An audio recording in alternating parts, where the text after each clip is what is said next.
I'm just pressing this to stream it to my stuff too. What's up, you guys? What's up, bestie? Happy Sunday. What's going Thank you. on? I'm excited for a weekend with Bernie, if you know what I mean. Anybody else excited for the weekend with Bernie?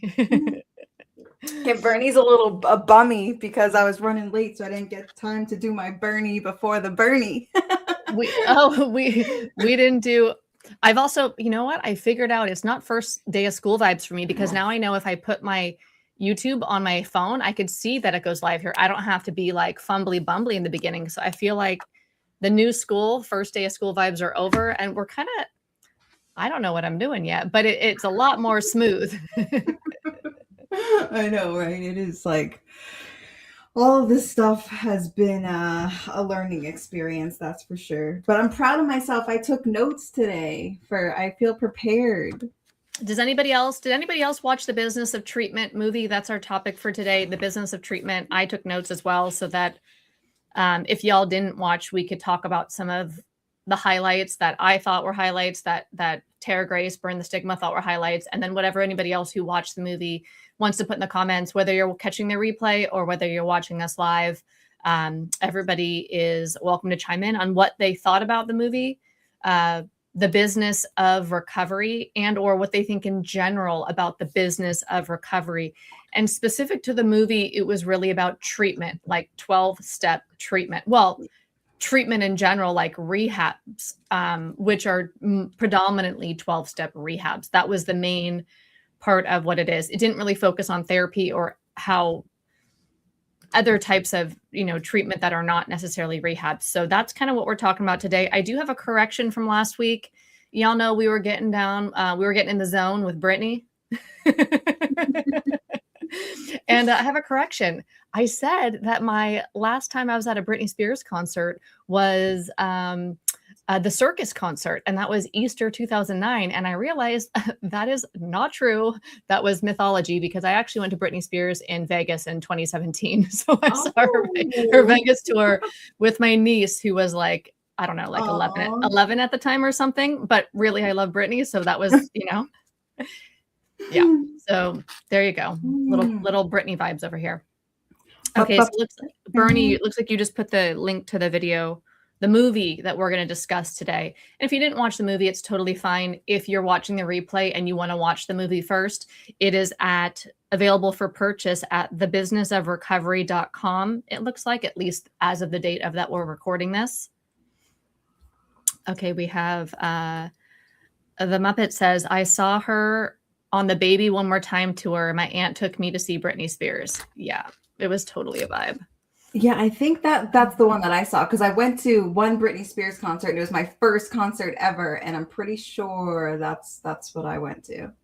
So, what I'm curious, this is a little crowdsourcing here before we get into the business of recovery. Before we stand on business up in here, stand on recovery business. What was your first concert ever? Mine was the Rolling Stones. It was after a San Francisco Giants game at Candlestick Park in the Bay Area. But it was the Rolling Stones, and I was young, so I was kind of like, what is this about?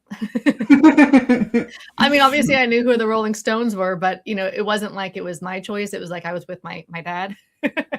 Aw, that's cute though. Yeah, like I said, mine was Britney.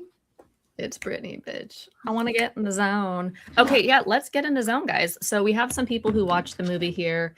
Kate says that she watched it. I don't know if Mr. Pug is here yet, but I saw that he said, oh, yep, here he is. Mr. Pug said he watched it. I saw him in the app. If you guys don't know, I have a deprogramming app. It's the first link below if you're on my YouTube. It's called Deprogram Lounge. It's free. You can come vibe it. Muppet says, where can I watch it? You can watch the Business of Recovery movie at I think it's thebusinessofrecovery.com. It was when I purchased it yesterday. It's available for download. I think it was like $6 or $5.95. Yeah, it was said $6 and it was $5.95. I'm like, ooh, 5 cents cheaper. Yeah.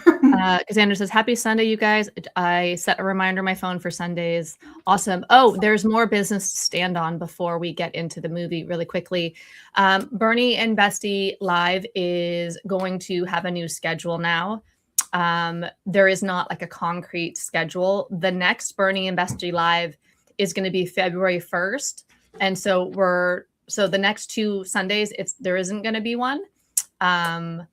And then there will be one on February 1st. I'll announce that on my own post on YouTube. I'll be announcing that and inviting people and stuff like that and reminding y'all of when it is. So they're not going to be weekly anymore on Sundays. They might be at different days and different times. We're still figuring out how to do it best.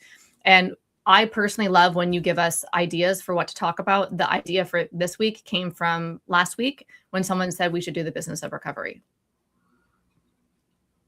Yes. I just realized I forgot my light. So, Bernie, how you doing? Let us know.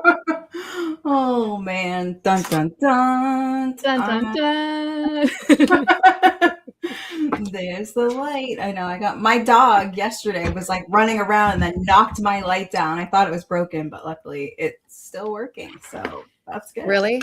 Yeah. Did you? So you turned it on afterwards and you had a white light experience? Yes. Well, I had a what the fuck experience. This is a bright light experience. I got to turn the light down. I'm just getting in the zone over here, guys. Okay, that's better. I was like, why is my face so dark? I'm like, oh, because I didn't turn the lights on. Turn on the lights. All right. Okay, let's see what is going on in the comments. Dale, love you both. Thanks for this platform. Yeah, you're very welcome. For me, part of my vibe, and it actually was part of AA indoctrination that I've still kept, is to kind of be who I needed when I was going through a hard time. The idea of being no matter how far down the scale you've gone, you could see how your experience can benefit others. Oh, I should have done a trigger warning before I did the AA indoctrination. Oops. But for me, it's been a part of how I've lived, including after AA, to want to help people suffer less in ways that I've specifically suffered. So deprogramming AA was incredibly difficult for me. If you've been around here for a while, you know that. Hunter Grace, it can be brutal. Yeah, like I said, I mean, with me, I didn't even know that's what the hell I was doing when I came on the internet. I was just sharing about how there's more than one pathway. And then I learned all of this stuff along the way. And I was like, I think it's one of those things, or at least for me, it's once I learned that it wasn't just my personal experience. It wasn't that, it works for some people and it doesn't work for some, that there was so much more to it, that I was like, I have to share this shit, because I know there are so many people like myself who keep trying the same thing over and over and over again because they think that's how it has to be. They think that's what recovery is supposed to look like. So yeah, for me, it's just one of those things. I want to not do this anymore sometimes, but I can't. I just can't shut up about it. Totally. And in all transparency and honesty, the reason why I'm hesitant to committing to do a weekly weekend show every single weekend is because I'm actively, where I'm at in my own deconstruction journey, is that I'm in reconstruction. So I love talking about the deprogramming and the deconstruction, but part of what I also want to work on as my getting AA out of my head and all of it is reconstruction. So I have socially, I have things that I want to do, that includes building a life outside of alcohol, a life outside of Alcoholics Anonymous, a life outside of deprogramming. And so I don't want every weekend to be committed to something that has to do with who I no longer was. I want it to have the space to be who I am now and to cultivate those relationships and to cultivate that life and to have a thriving life outside of all of this. So I'm not done deprogramming. I'm definitely not done talking about it, but I do want to have some flexibility and have the entire weekend off from all of it. Anything about alcohol, Alcoholics Anonymous, or deprogramming Alcoholics Anonymous, to just live, to just build life outside of all of that. And I actually think that that's a really important part of leaving AA, is to have that space where you're just enjoying the moment. You're building your life that has nothing to do with maybe having used something like alcohol compulsively in your past because you were emotionally dysregulated or for whatever reason. Yeah, it is. The balance is difficult, right? Especially when your message is this, and then it's the balancing of, like when I go on social media, it's all I talk about, but I have a whole life outside of this, it's just, it is the balance of finding it one through the whole journey is just, yeah, I don't know what the hell I'm doing. I just work a shit ton and then I do this and trying to find the balance in between of creating, I mean, I have a good life. Like I'm not complaining about my life, but the balance of it all, like you said, is because like when I was in AA, my life was all about AA, going to all the meetings, doing all the things, every conversation I have. And yeah, if I look at my online, presence, it's all about this shit or about the treatment industry, but it's all the same stuff. So yeah, I totally am with you. And I also like, it's also great to be anchored on purpose. I know as an Totally. ADHDer, and I know you're an ADHDer, and I believe this is just Kirsten's idea here. This is not like anything other than my idea. I think purpose is incredibly important for somebody with ADHD, especially somebody who ADHD or neurodivergent who formerly struggled with addictive usage of substances, right? In my case, alcohol. So I know that I've done genetic testing. I've done this is an ADHD tangent. I've done genetic testing. I've had assessment.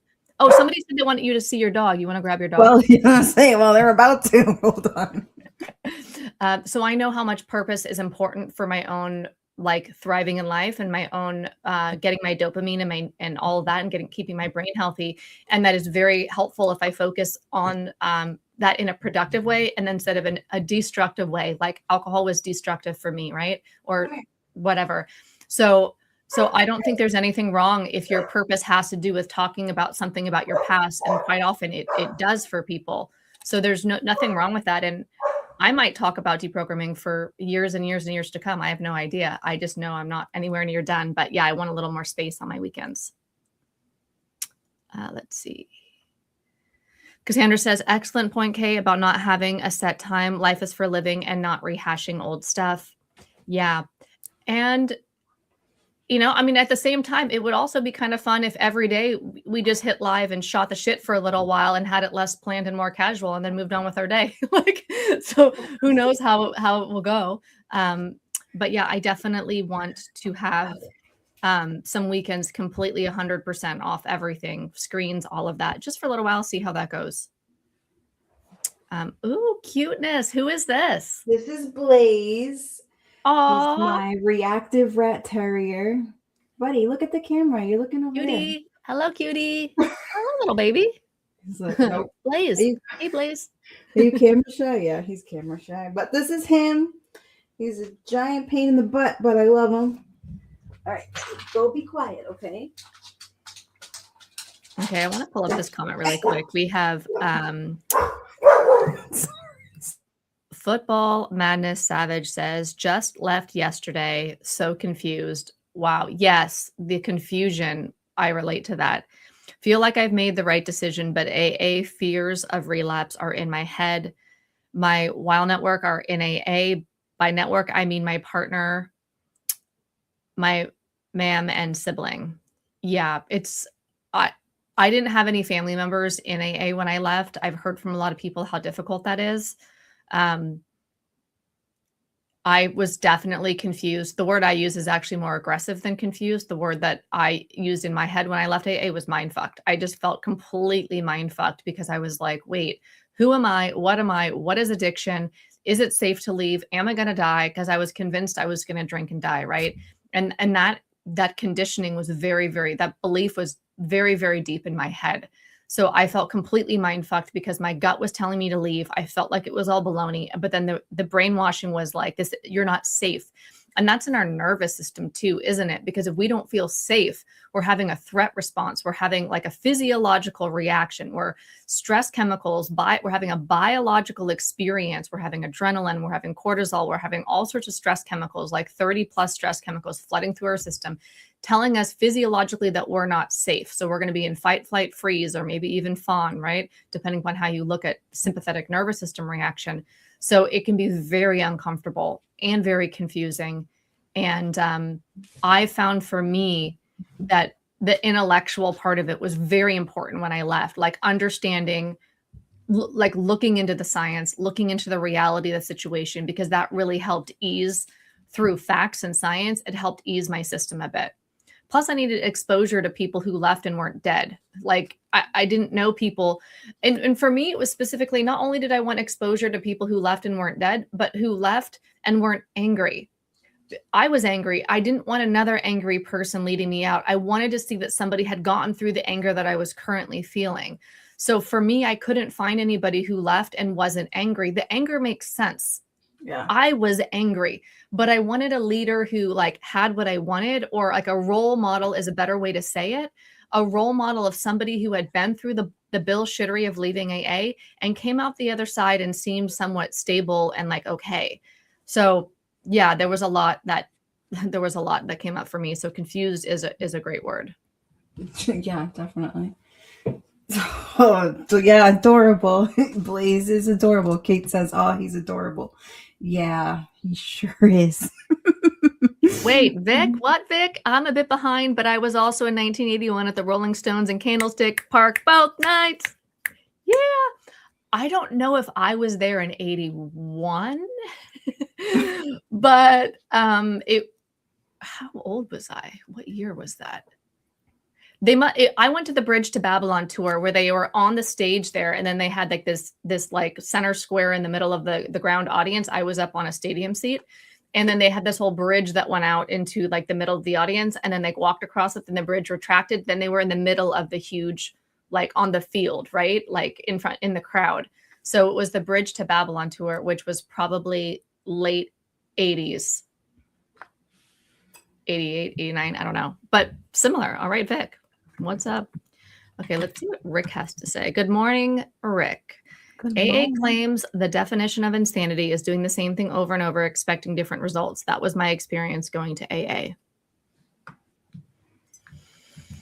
Yeah, and then Rick is like a miracle story of leaving AA, right, Rick? Where you had those migraines all the time, and then you left, and like you physiologically felt better from not being in there. I think we underestimate, I know I did, how toxic it could be to listen to demoralizing and degrading and disabling rhetoric constantly. I was like on the pink cloud. I was like like drunk on the AA Kool-Aid, and I didn't realize until I left how toxic it was. You know? Yeah, and like I know for me it was constantly just trying to do all of these things so that my disease wouldn't get me. I was just constantly, when I was in the program, when I was like really working it, I just felt like I was on this forever treadmill, and like I could never get off, because if I get off, that meant that I wasn't doing enough for my recovery. And it was just, I still have anxiety, but the anxiousness that I felt back then was just so crazy. But I mean, when you think about it, none of that stuff is really, like, when you're doing something like that, it's not sustainable. Eventually you're gonna slow down and fall off of the friggin' treadmill. Rick said, "Yep, the headaches left me when I left AA." Okay. We have 1976 Rolling Stones, Anaheim Stadium. Woohoo! Love it. Okay. You know, I stand corrected. Okay, you guys, my memory on concerts is shit. Okay. I thought that my last Britney concert was Circus, but actually it was in Vegas. And now we have some facts up in here. Thanks, Vic. I love being corrected, and I stand corrected right here. He says the Bridge to Babylon was Oakland Coliseum, 1997. I totally stand corrected. And then he says it was right around Halloween, and I was there both nights again. So you know what I'm realizing right now? I completely I'm not good on the concert memories. Okay. You know what, though? I didn't even go to many. I should be good at it, because I was at the rave for a decade. I was at all the warehouse parties, like in San Francisco and the East Bay and all that back in the day. So here you're saying Bridge to Babylon was in 97. Now I'm realizing this is so embarrassing how, you know, the memory can be kind of funny. My first concert was not the Rolling Stones at Candlestick. My first concert was the Beach Boys at Candlestick when I was really little. And I remember, because I was obsessed, you guys watched TGIF back in the day. I loved Full House, and Uncle Joey was like a vibe. And Uncle Joey was playing as the drummer or some position in the band with the Beach Boys at that concert at Candlestick Park. So the Beach Boys Oh. was my first concert with my dad. And later, apparently in 97, I went with my dad as well to the Bridge to Babylon tour. And that was later. I remember the Full House special when the Beach Boys were in the Full House episode. Beach Boys, Rolling Stones, not the same. You know what? It was concerts with my dad, like my dad taking me to like his music choice. And like also my dad was a huge Grateful Dead fan. I saw somebody in here had something about the Grateful Dead early. Where did it go? An RIP. Where was that comment? Here we go. Yeah, RIP Rob. We're 78 Grateful Dead. Yeah. You know, when I was choosing rehabs, I was choosing between the rehab that I ended up going to, which is non-12 step, and the other one that I called up is the one where Jerry Garcia died. He died at a rehab in the Bay Area. And so I called them, but they were 12 step. And so I didn't want to go to a cult religion. So I got on an airplane and I flew and paid more to avoid AA. But in hindsight, it didn't help me avoid AA because, and it's not even, it was through doing these Bernie and Besties that I realized like how much AA infiltrated my non-12 step rehab, because we had somebody coming every week recruiting for AA that we had to go to. And I didn't remember that until we're unpacking it here. That not only did the technician who worked at my rehab have 5 years sober in AA, so she was obviously indoctrinating me because she's talking about addiction through AA ideology. But I remember the first AA meeting that was required in the rehab, I said to him, "Why are you calling yourself an alcoholic? That's a bad word." Yeah. Okay. Should we jump in? Yeah. Let's do it.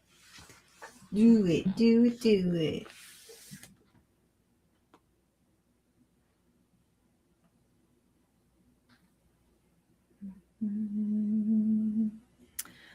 Okay, so anybody watch Business of Recovery?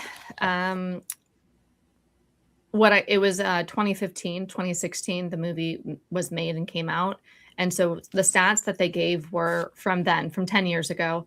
And so they said in 2015, 47,000 Americans died of an overdose and about 88,000 died of excessive alcohol. So I felt like they were starting off and ending with the theme of people dying through addiction. Yeah, for sure.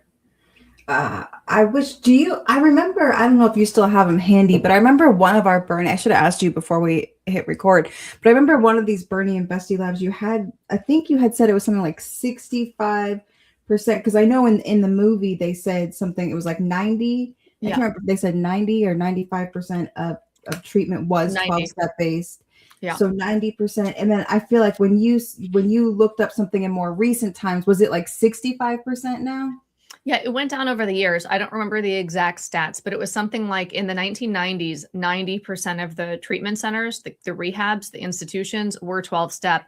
And then it went down to 80%. And then I think it said more recently, like in the past couple years, it's around 65%.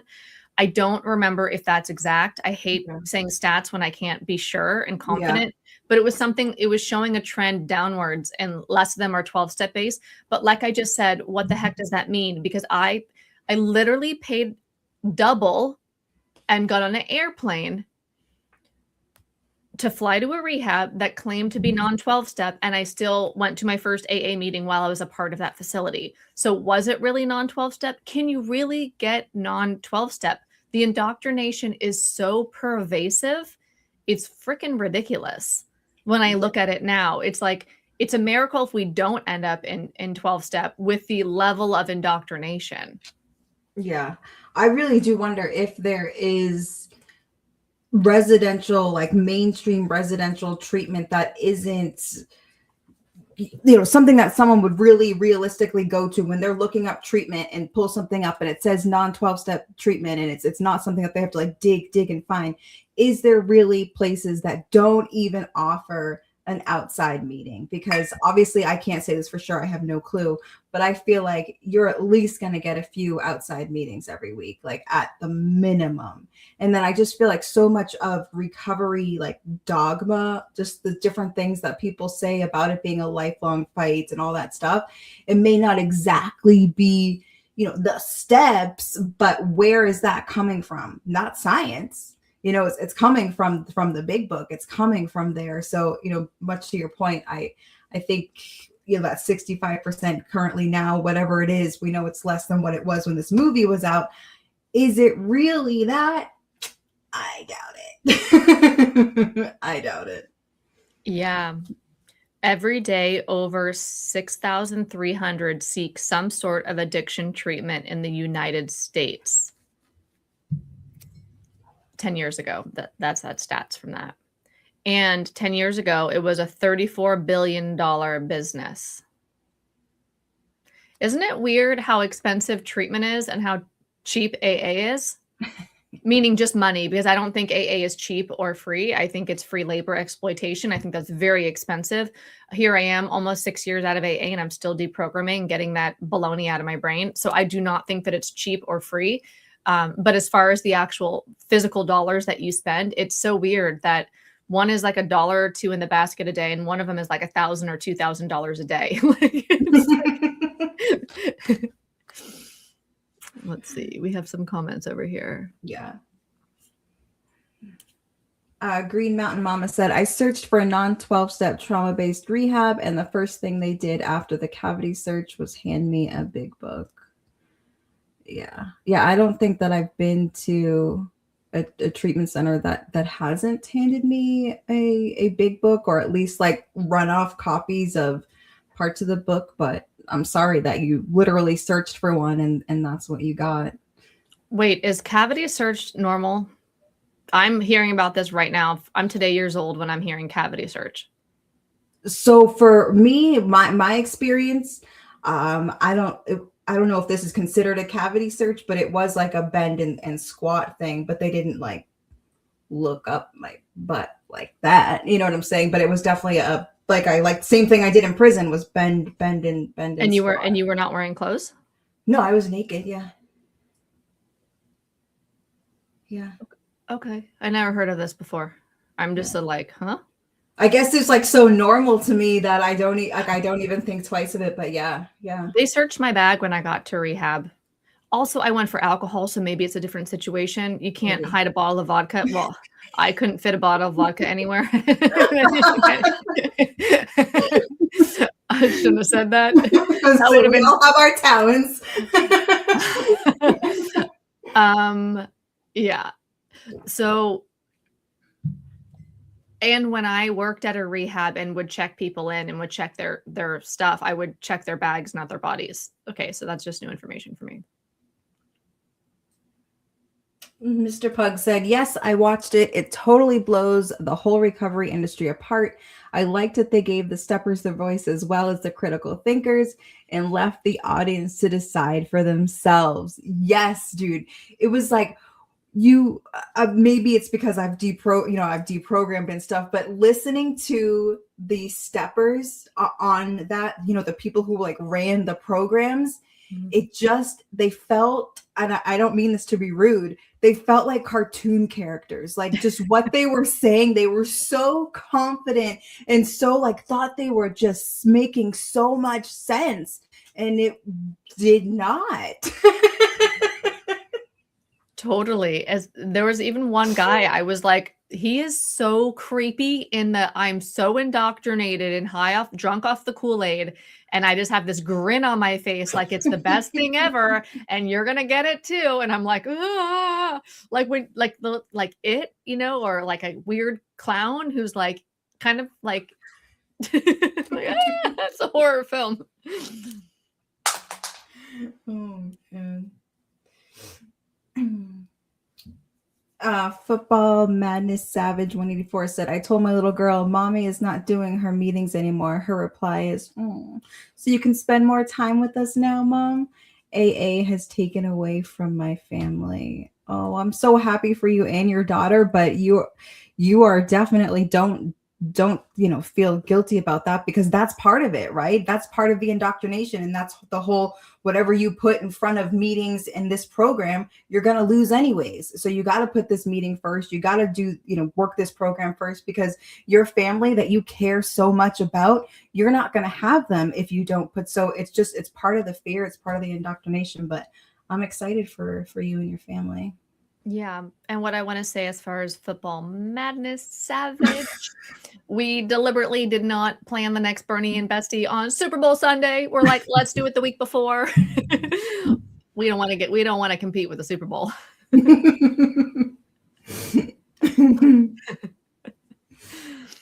Chris says, I hate recovery programs that use AA. I was threatened with homelessness from my sober living home just because I preferred a job over AA meetings from 4 p.m. to 10 p.m. every day.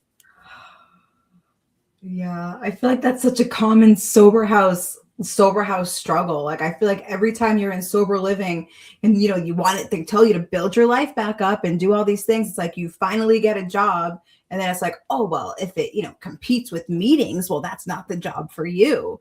And it just, yeah, that's super frustrating. And yeah, they will kick you out, like, over just stupid behavioral things, like not going to enough meetings. They will kick you out on your ass.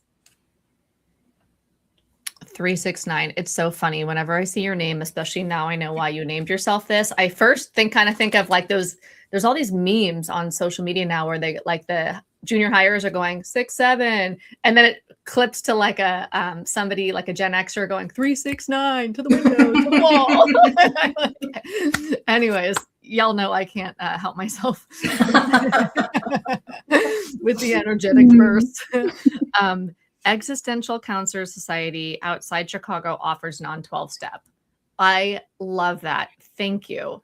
Thank you for putting that down. That would be interesting to have like if there isn't already a list of non-12 step treatment centers, to like aggregate one as like a resource. I was going to say that guy. Gold Nugget. What is up, Gold Nugget? Good to see you here. Williamton Treatment Center in North Carolina teaches CBD and DBT classes all day. Awesome. Traditional and non-traditional outside peer groups do commitments there. I love it. And I have a podcast coming up the first Tuesday of February, all about a program called, I say it wrong every time. I want to say Mara. It's Mara. Have you guys heard of Mara? So Mara is medication assisted treatment.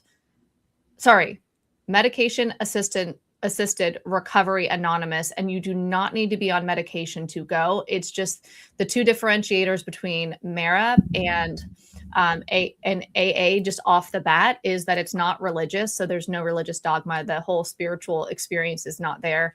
And also you can be on medication and still be sober or clean. I don't like the word clean so much. I don't know why. I just like, who was dirty? It doesn't anyway. So yeah, I went to one of those meetings last week. I did an interview for the podcast, and I can't wait to share more about you with that program. Hey, Gold Nugget, if you want to put the link to the Mara website if anyone's interested in checking out what those meetings are, I really enjoyed the meeting. It's not 12-step at all. There's literally 12 steps in Mara, but it's not 12-step, if that makes sense. It's not affiliated with Alcoholics Anonymous in any way. The commercial break is over. To the window, to the wall. The sweat dripped down my balls. Okay, you can take that line, okay? Because I'm not going to go there, but you can go there. I'll go there. Better work, bitch. Better work, bitch. Stingo said, I have been to rehab twice and was told if I don't attend the meetings, I would be asked to leave.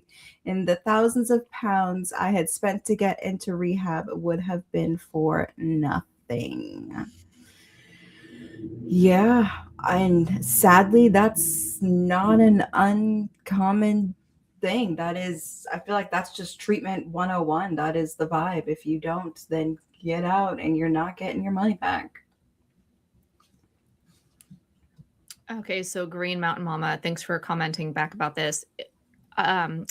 It was naked, bent, and squat, dehumanizing. Yeah, that just pierced me in your comment. I was just felt like, horrified, and I was like, is this normal? Like this sounds horrific to me. It sounds dehumanizing is what it sounds.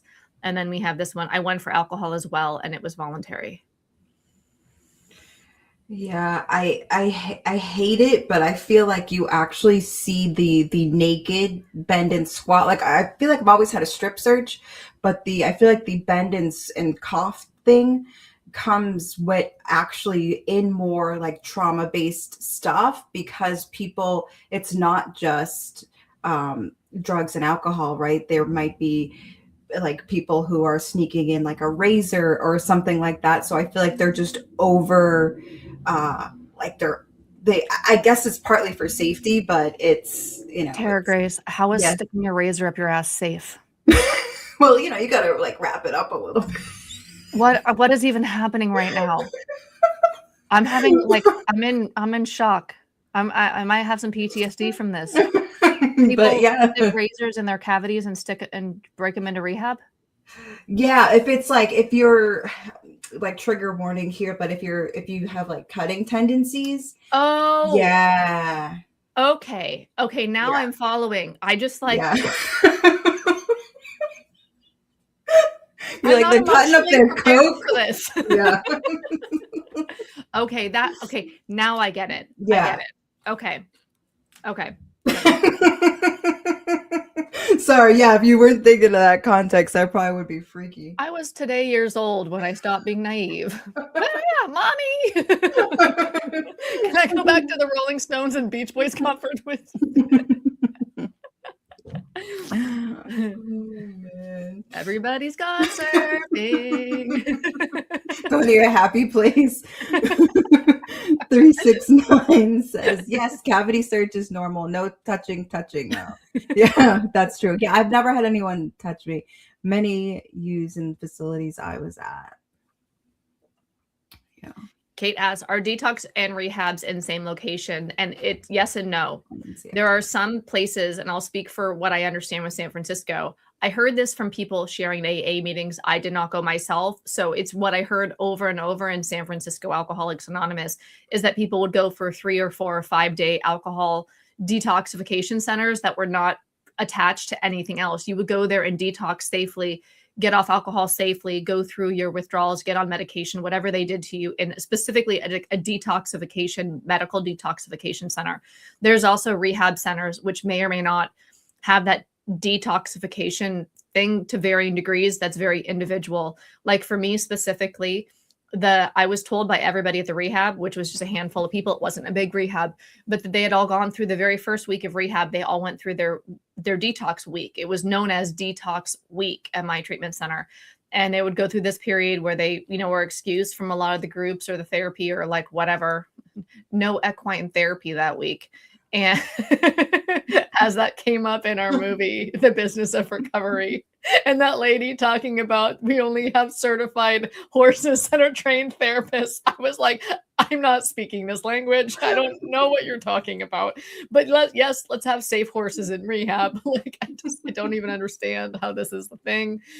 I was scared of animals when I was in rehab. I was so anxious. I did not go near any horses. I opted out of equine therapy. It was not therapeutic.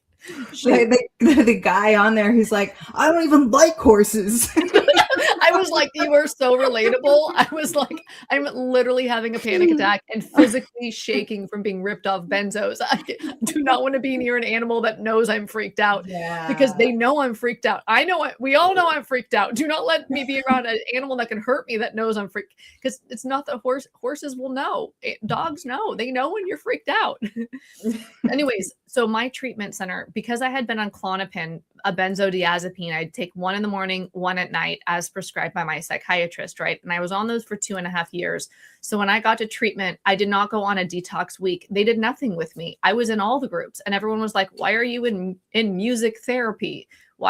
Literally we'd listen to a song and then write about it. They called everything therapy. It was kind of weird in hindsight. We had art therapy where we tie-dyed outside on the lawn. Like it was all just like, I don't know. They were charging a lot of money to entertain us with a lot. And, to be fair, I didn't drink the entire time I was there. Right. So it did help. But I asked a couple days into rehab, how come I'm not on detox week? Everybody talked about detox week. And then they said, you came in on the detox meds. When people arrive here for alcohol, we put them on benzodiazepines. You've already been on the benzodiazepines. So we're going to keep you on your regular dose for the first week. That's your detox week. And then week 2, we're going to detox you from the benzodiazepines, from the detox meds.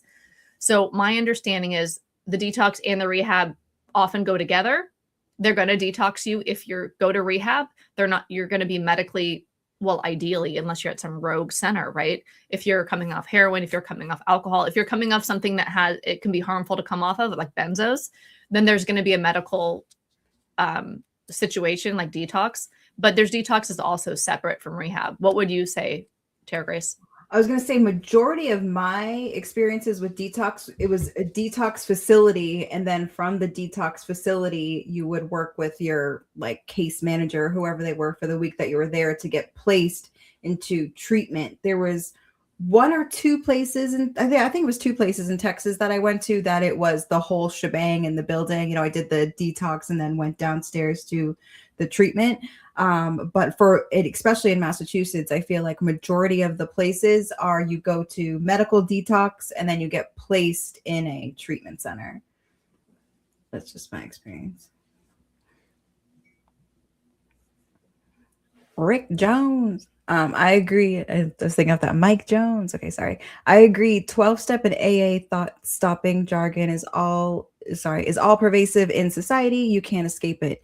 We only recognize it and cringe. Absolutely. People who have never been to a meeting, people who have no experience will recite it just because that is what society thinks and quote unquote knows about recovery and substance use disorder. It's quite wild when you really think about it.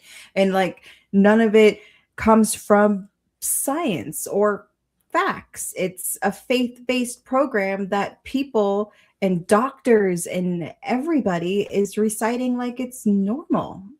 It's quite terrifying, if you ask me. Football Madness Savage is saying, it is my son's YouTube account. I love it. Well, let your son know we are not going to try to disrupt any football Super Bowl Sunday. There's no Bernie and Bestie. We could live stream the game, right? We could commentary. Imagine. I would definitely have to be stoned for that one. Mr. Pug, good evening, Mr. Pug. It is tea time, isn't it? The steppers in that documentary, The Business of Recovery, just look so brainwashed, brain dead and brainwashed. Yeah. You know what? One of the guys in it, in my notes I have here, he said that NA meetings created cravings. Mm-hmm. That he would go to NA meetings fine and he would leave wanting to use. So I love, yes, there were people that looked brainwashed. And then there were people that were saying things like this. And this is a message I don't feel like that it's like highlighted enough, that some people get triggered into relapsing through the ideology being harmful. You know, it works if you work it, even though there's 90 to 95% failure rate. And also rarely have we seen a person fail and all of that. And you have a disease. Somebody else was saying that because he was told, where is it?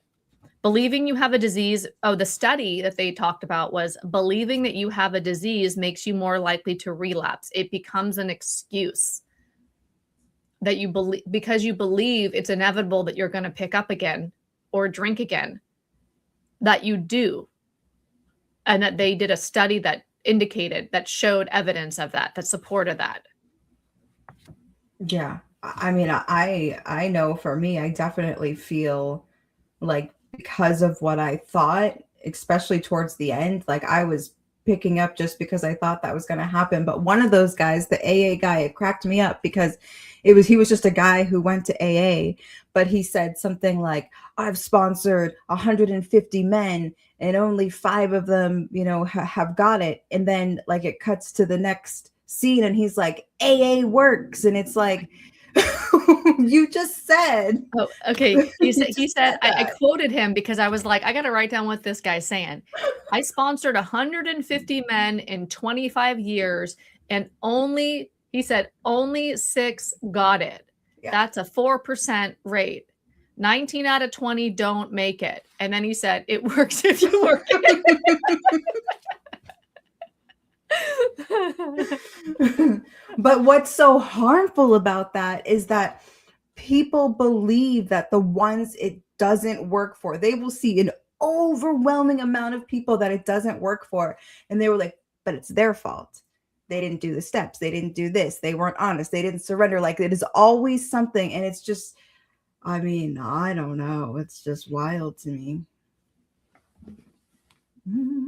Julie said Practical Recovery has non-12 step in San Diego, run by the founder of Smart Recovery, Tim Horvath. Very cool. Very, very cool. You're right. Mara pronunciation. Yeah. In my head, it's Mara. And then I was like, oh, it's Mara. And I had to really think about it. Just like, a lot of people, hey, Tara Grace, a lot of people call you Tara, don't they? They sure do. Yeah. I don't even correct them anymore. Yeah. A lot of people call me Kristen. So there's certain words that I think that it's people like mispronounce. So for Mara, I wanted to say Mara, and then I had to be like, no, it's Mara. Like, yeah, I had to really think about that. But it's Medicated Assisted Recovery Anonymous. And I had to, have you guys heard about this? I've just only recently heard about it through Gold Nugget here. And I wish that non-harmful recovery paths were mainstream known, that we knew that we can go to the buffet and know what's on the table and that all the options could be there to choose from. And that we wouldn't have people saying you can only choose from AA, because it seems like the narrative is AA is what it is. Like, I've never watched, well, maybe once, I don't know. Anytime I watch a movie or a TV show or whatever, and there's some sort of someone getting sober, they're always talking about meetings, and then they're talking about spiritual solution, and they're talking about live and let live. There's language, like the loaded language is dripped in the documentary or the movie or whatever. But it's never about, my therapist said do CBT and go to SMART meetings. Like, I don't hear that. I don't hear go to Mara. But when I was like, oh, it's Mara, like Tara. I was like, that's what I got. Some of these things I have to, like, in my head say a bunch of times, so I build that neural pathway so I don't mess it up. Green Mountain Mama says, is anyone else finding that deconstructing AA is leading to deconstructing everything? Bang, bang, bang. Nail on the head. Yes, yes, yes. That's me. It's me. Anybody else getting really fucking liberated? And it's like, whoa, this shit goes so deep. It's like, once you get real conned, you start looking around with new eyes and you're like, wow. I feel like it was the biggest intellectual upgrade ever to like catapulting my intellectual understanding of things to start my deprogramming journey. Because I look around at everything and I'm like, wait, what the fuck? What have we been told? Who's telling the story? What's the mythological origin story? Like, to find out that Bill didn't just look at what the first 100 were doing and then write it down, that really it wasn't 100, and really, like, that's not how it happened at all. It's literally the Oxford group steps. And oh, by the way, he was in the Oxford group until 1937. So Founders Day, the day is a lie. Like, that's Dr. Bob's sobriety birthday, but Dr. Bob was literally for over 4 years inside the Oxford group, not in Alcoholics Anonymous. Like, it wasn't there. So I look at everything. I'm like, well, what is the origin myth here? What's the narrative that we want to believe? Like, all of it. Yeah. Question everything and do your own research on everything. My question for you, Green Mountain Mama, is what are you currently deconstructing besides Alcoholics Anonymous? Ooh. Dun, dun, dun. We need a sound machine. Exactly. 369. I want to dance.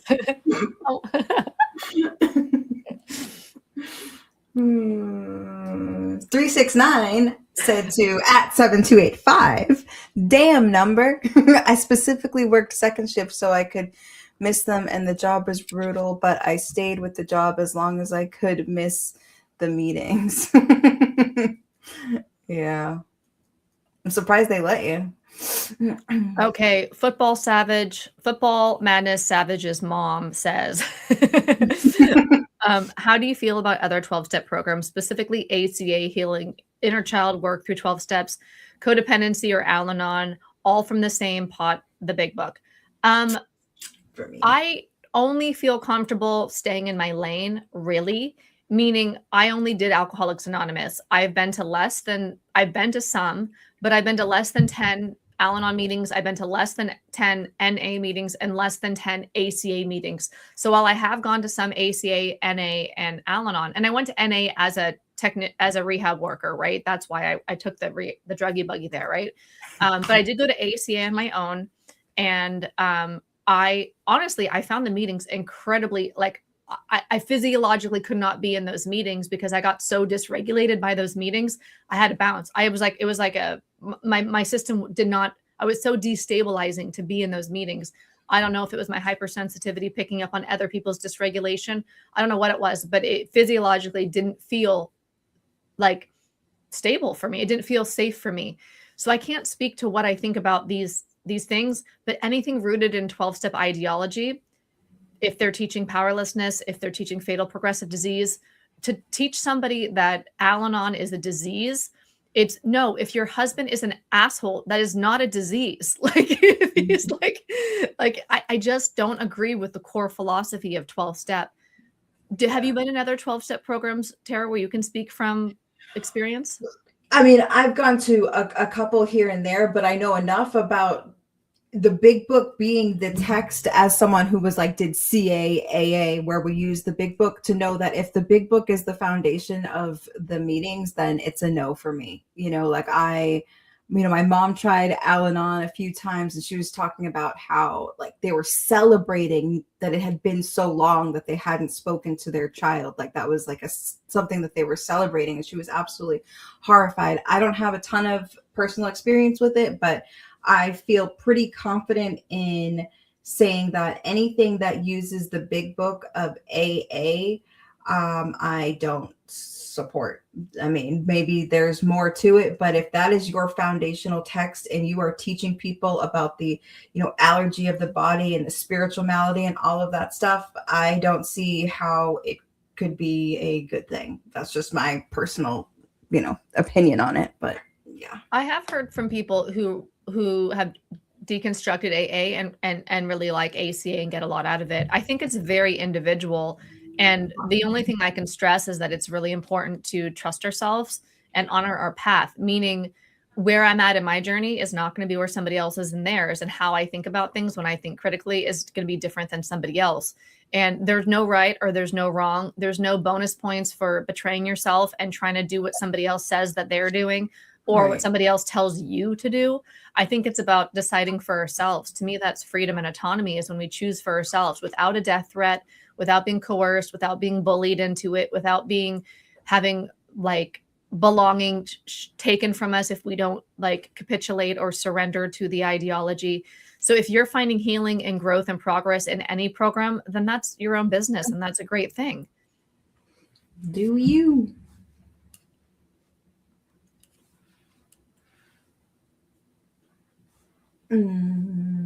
Lydia says, oh, sorry, go ahead. No, I was going to say, go ahead. There was a lady in my group who in 2001 spent 7 months in a state-funded rehab. I think she was more fear indoctrinated from the rehab than drugs or alcohol. Yeah, I think somebody said that. Was it in the movie or somebody in my comments recently? That it made them worse, that the indoctrination was worse. Oh, yeah. It was, I don't know if he's on here. Cycle of Growth, are you here today? There was a comment yesterday that was like 12-step ideology, 12-step indoctrination was worse than active addiction. And that leaving AA was harder. Or leaving AA was harder than active addiction and getting sober in the first place. Yeah, 100%. I say all the time that it has been way more to recover from 12-step than it was to recover from heroin. That's for damn sure. Yeah. I don't know if I'm pronouncing your name right, but Tierra never had a bend and squat, even in a psychiatric hospital. Really? I'm so sorry you had to do that, Tara. Well, I'm so happy that you didn't. But yeah, I thought it was par for the course, because any dual diagnosis or any, emergency psych hospital that I went to was a little naked bend over. Rick Jones said, I can't unhear Bernie's razor story. Let me make it clear. It wasn't me putting the razor up my butt, okay? It's just that they wanted to make sure that you didn't bring a razor or drugs or anything of the sort in your bum bum. I can't unhear it either. Rick, I feel you. Wrap it up.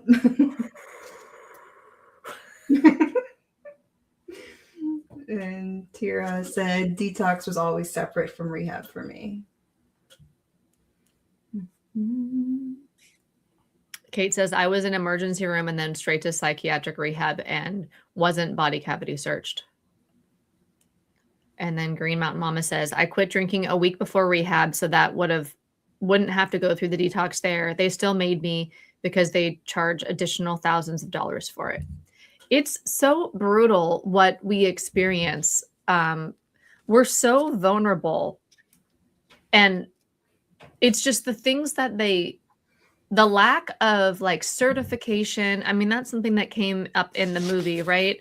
That sober living homes were at the time, at least, unregulated, no licensing, little or no education required to work in treatment. They showed a job application for some like medical-ish kind of position, and the requirement for the job was 2 years in a 12-step program. It's like, what the fuckery is that? I mean, that's some serious bullshit. That should be medical malpractice. You need to be a committed cult member in order to work here with like it doesn't even make any sense. But we're so vulnerable, aren't we? We barely know which way is up. So we get like all this stuff happens and we don't even know our rights a lot of the time. What's funny about the sober house thing is I'm pretty sure to this day, pretty much anyone can still open a sober house. And I remember when I heard that, I was like, isn't that so beautiful?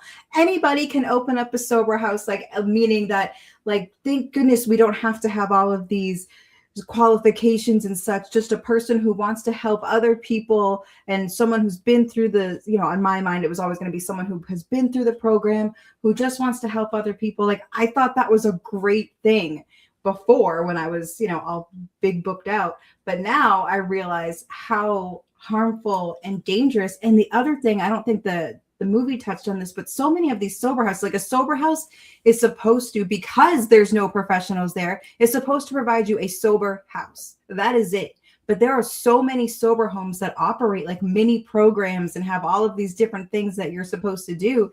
It's not legal, but people get away with it and people do it. Yeah. One part of the movie that I thought was interesting is that they have a low bar for evidence, but what evidence-based means. Yeah. They were all like, we're evidence-based.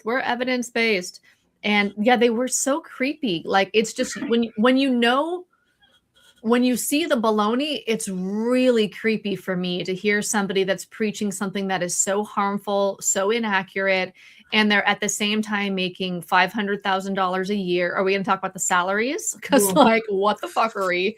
But the low bar for evidence-based. So if there's 20 or 200 studies saying that something's not working, and then you have one that says that it works, the conclusion is it works. And then what is the outcome, though? Is the outcome, this is what they brought up in the movie, right? The Business of Recovery. Is the outcome abstinence in 1 year? And often it's self-reported. Then you get this guy in the movie saying, yeah, I was drunk, but I'm not going to say I'm drunk because it's embarrassing. So I said, yeah, I'm doing great. So they say they have these 80% success rates, and it's all self-reported on the phone. They're calling patients in their treatment centers later and asking them how they're doing. And that the guy said he was embarrassed to say that he was drinking. So he said he was sober. Yeah. I mean, I feel like that's common. And I hate because I feel like it plays into the lying addict stereotype, right? But I've talked about this before. It's like we always talk about addicts lie and all this stuff, but it's like, because telling the truth isn't safe. If you are going to try to lie and maybe get some pee from somebody else, because if you don't, you're literally going to be homeless. It's not, ooh, the sneaky addict, right? It's the person in survival mode trying to make sure that they have a place to sleep at night. but it's so that conversation kind of like the way that doctor, when he was describing how he's had people bring in the fake pee and look him straight in the eye and tell him, things. I know it's true. I know that those things happen, but it's like, well, do you kick them out of your clinic if they have a positive dirty, if I don't want to say dirty UA, if they have a positive drug screen, do you kick them off? Do you make an environment to where they feel comfortable to say, hey doc, I'm struggling and I used this weekend? Like, why would somebody go through that trouble for so long? It's just, it's, I don't know. There's a lot there for me. Yeah. It's just not an accurate way to collect data. No. Mr. Pug says, I saw a guy in rehab who didn't really need a detox, but they gave him Librium anyway, and he was totally zonked. They didn't even have the clinical skills to titrate his dose down.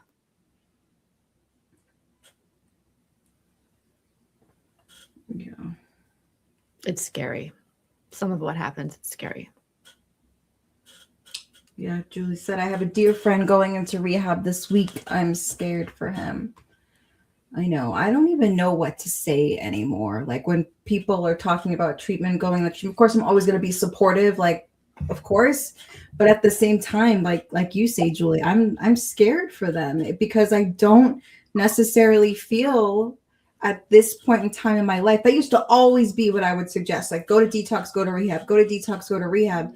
And now that's not my first thing that I say, What's the first thing you say? I say, what does the person want to do? Does the person want to stop? Because people are always trying to make decisions for other people. And it's like, well, maybe we think that they need to stop and all this stuff, but is that their end goal? Because we know, especially with the illicit supply that's out there today, if somebody does not want to stop and they are going to go to appease you or because you're going to kick them out or XYZ, and they go and then they get out and it just didn't work for them because they didn't want to be there, whatever reason, and they pick up again, well, now they have nothing in their system and they're more likely to overdose, depending on what their, drug of choice or whatever is. So it's tough. It's really tough. What about how the movie ended? What did that make you think about treatment? Hey, you guys, I don't want to do a spoiler alert here, but it's about to be a spoiler alert on how the movie ended. It was very moving emotionally. I had like chills throughout my entire body. I had like a very physical, visceral experience with the ending of the movie. Should we go there or are we not there yet? I guess we're here because I'm talking about it. I don't want to be annoying. Well, it's like I texted you when the first one died. So, the first one, it said right 3 months after filming that he had a heroin overdose and died, right? So I was like, holy shit, even though I hate to say it, but it's definitely an outcome that happens to people that are in and out of treatment all the time. So this was somebody who was in the movie who was filmed over time with his mom who was trying to get clean from heroin. And he was in and out of treatments and it had been a 6-year journey. And then they showed on the screen after he died, just for context for anybody who didn't watch the movie, then at the end of the movie, they said that he died 3 months after filming, heroin overdose. Yeah. Yeah. His mom, man, she reminded me so much of my mom, and just like that was a really hard watch for me. And then when they were sitting down and eating, and she was like, what is like basically like kind of like what is it going to take? Like, I don't know if I have like the money, like I don't know where to put the next money in. And the kid's like, I got to do it. Like, and she's like, really? Like, it's just one of those conversations. Like, I remember the desperation in my mom, like, is this going to be the last place? Is this going to be the last time that I visit you in one of these places? Like, and just knowing in my heart that, no, it's probably not. It's probably, I don't, because knowing when I'm sitting there that I'm not done. Like, I don't think that I'm done. And just that awful destruction that you see your family and all of the shit that you're putting them through. And it's like, we really need this. We assume that, and I'm getting all over the place here, but no, it's so good. This is so good. I have my popcorn. But one of the things that they didn't talk about in the movie is notice how most of the people were younger people, right, in their 20s, and had these families that were trying to get them better. But we know from some studies that most people do age out. So I feel like majority of the business of recovery, like they said, they're playing, is parents and families' emotions. But I feel like we need this buffer zone of, if somebody is not ready, what can we do to help them and keep them safe and get them to a place where they themselves want to make the decision to be ready. Because it's just that I feel like when your family finds out that you're shooting heroin, especially, right, when you're using needles, and the way the mom talked about, the first time that she found out about he used a needle and such, I remember my mom was absolutely devastated. And it's just, this family, like, they think you're going to die. They are so convinced that you're going to die. And then they go to the professionals, and the professionals say, yes, they are going to die. They are going to die. So let's get them a bed in here and let's get them better. Let's take care of them. And it just does not work like that, because what are you learning in treatment? Like the lady said, my husband overheard it. I had it playing when I was doing the dishes. And the lady's like, we are like AA school. He was like, what the fuck is an AA school? Was that Hazelden? Yeah, I was like, oh. It's an indoctrination camp. Oh my God, yeah. It's a thought reform boot camp. Yeah. That's thousands of dollars a day. I like when they talk about a $40,000 big book. I forgot about that line. People would say rehab is like a $40,000 or a $20,000 big book. And if it is 12-step rehab, that's not totally true. There is value in being locked away from your regular life for a period of time. There is. Being away for 30 days and being in a facility where I couldn't drink was helpful for me. Yeah. I don't know if it was worth what I paid necessarily, but like, well, maybe in hindsight, because I only went to one rehab. So was that worth the transformation that I got? Yeah, but that wasn't the only reason why I transformed. But being away from alcohol for 30 days, like it was just the start. It wasn't the finale. So I'm curious, Tara, because you said something really fascinating to me. The times that you went to rehab, because you went to different sort of treatment centers, including living environments and institutions and everything, between 20 and 30 times. Is that right? Yeah, like at least if you count the sober livings, for sure. Yeah. Okay. So, and then when you look back, is it true that what you just said, did I hear it correctly, that you knew you weren't done at specific times that you were going to treatment? Yeah, especially in the beginning. Like I'd say the first probably 5 to 10 times, I just wasn't done, but I kept stopping because my parents kept intervening. So I kept trying to do it for them.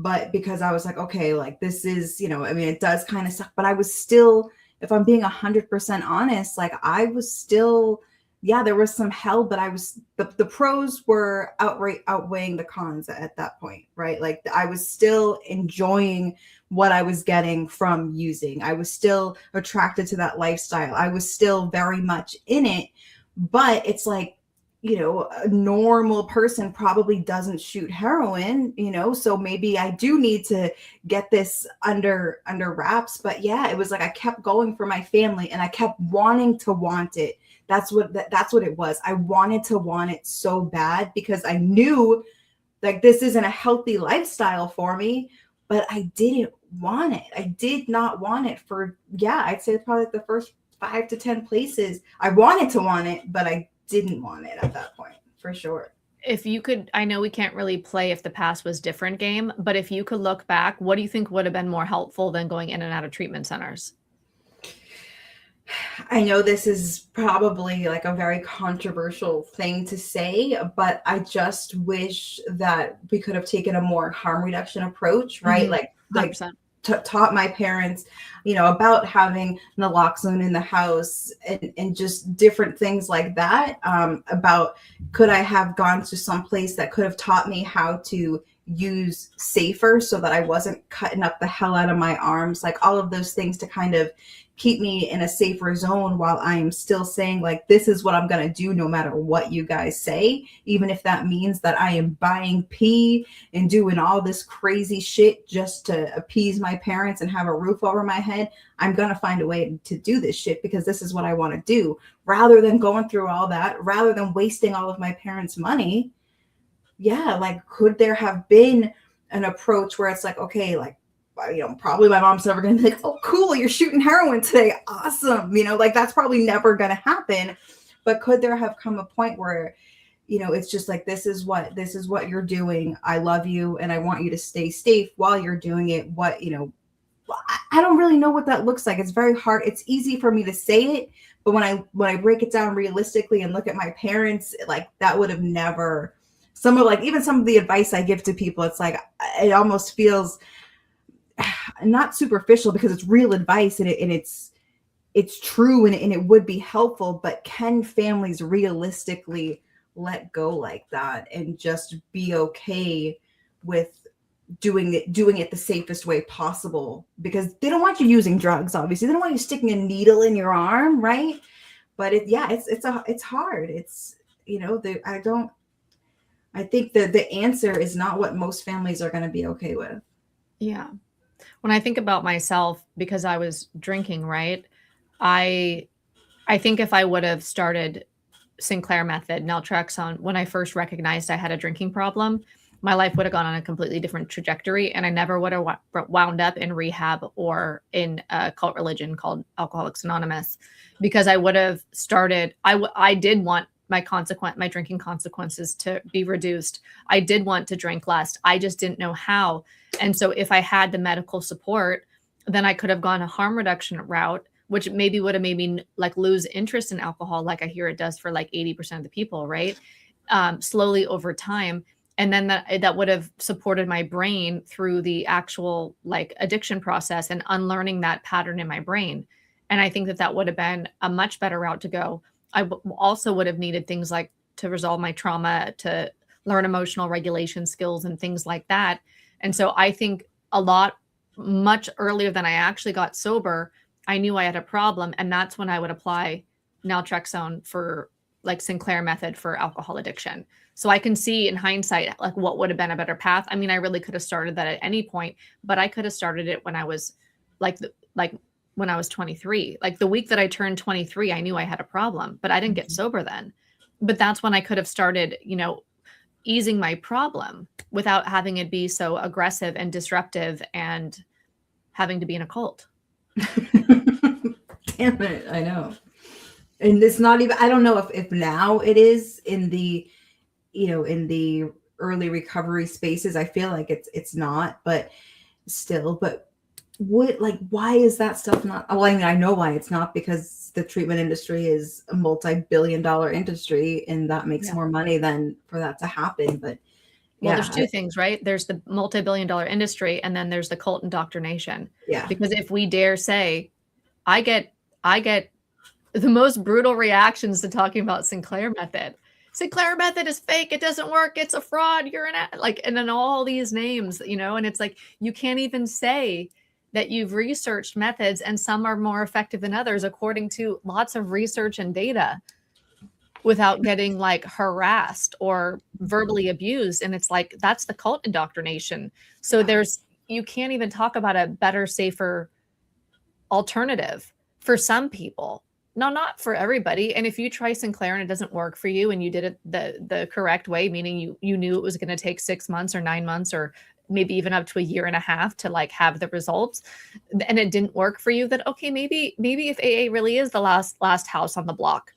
But I was told it was the last house on the block when it was actually the first one. Yeah. And I believed it was the last one because of like cult indoctrination. I believe what was repeated over and over and over again without actually thinking critically. I did not try smart recovery. I did not try other paths. I did not try rational recovery. I did not pick up Alan Carr's Easy Way to Quit Drinking book and like focus on my desires, And so, but I believed that it was the last house on the block because they told me it was, but it was the first. Okay, we have Gold Nugget here saying, yes, I worked in a treatment facility, detox, then evaluation for further treatment on the units. No cavity searches were allowed. That's good. Sarah Elizabeth said, as a professional arts master's practitioner, that's a shame. I'm also in recovery. I sometimes went through private programs, other times I went through proper medical based facilities. Sarah, I'm interested in the medical based places. Did you find that did they offer anything other than 12 step? Because I mean, any of the medical places, they were still detoxes, but any place I went, it was still, yeah, technically it was medical, but AA was the cure, baby. So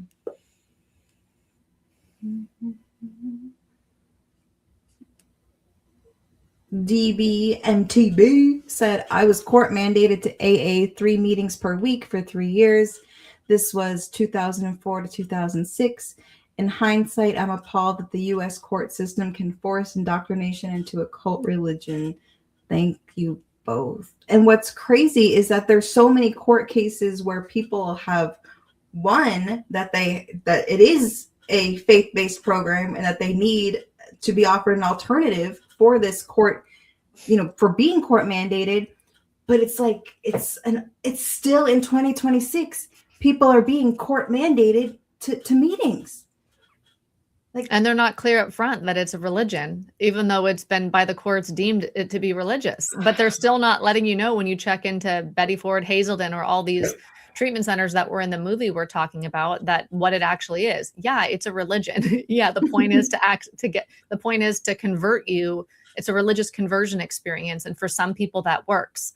There's nothing wrong with a religious conversion experience. There's literally nothing wrong with it. But let's be clear. But to coerce a religious, even if you're religious, you don't want to be coerced into somebody else's religion. Nobody wants to be religiously coerced.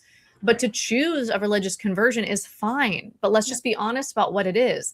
I always say this, but like with every single cigarette I smoked, I knew the harm associated with it. Maybe I was in denial. Maybe I thought I was young and it was never going to happen to me. I never really believed I'd get lung cancer or whatever, but I was never confused about the harm. It was always informed consent. Every cigarette I smoked was informed consent because I knew. My doctor didn't say Camels were the good ones to me. No, I knew it was harmful.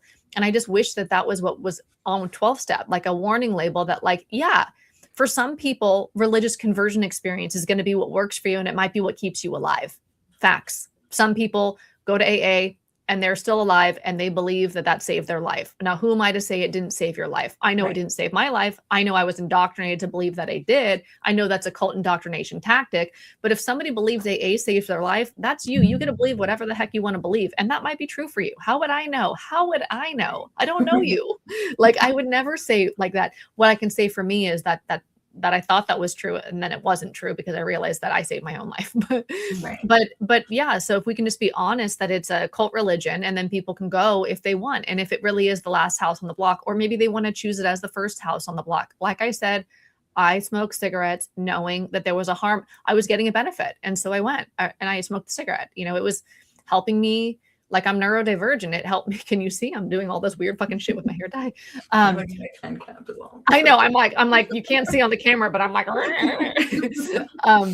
but I was getting a benefit from the cigarettes. One of the benefits, I was just thinking about this, was the social, like it kind of like gave me an in to socializing because I'd go meet other people who were also smoking, like in areas where smokers smoke. And then it was easier to have a conversation with people, and it helped me with my social differences. And so there was benefits of smoking. Plus it made me feel a type of way. It medicated some of my feelings and stuff.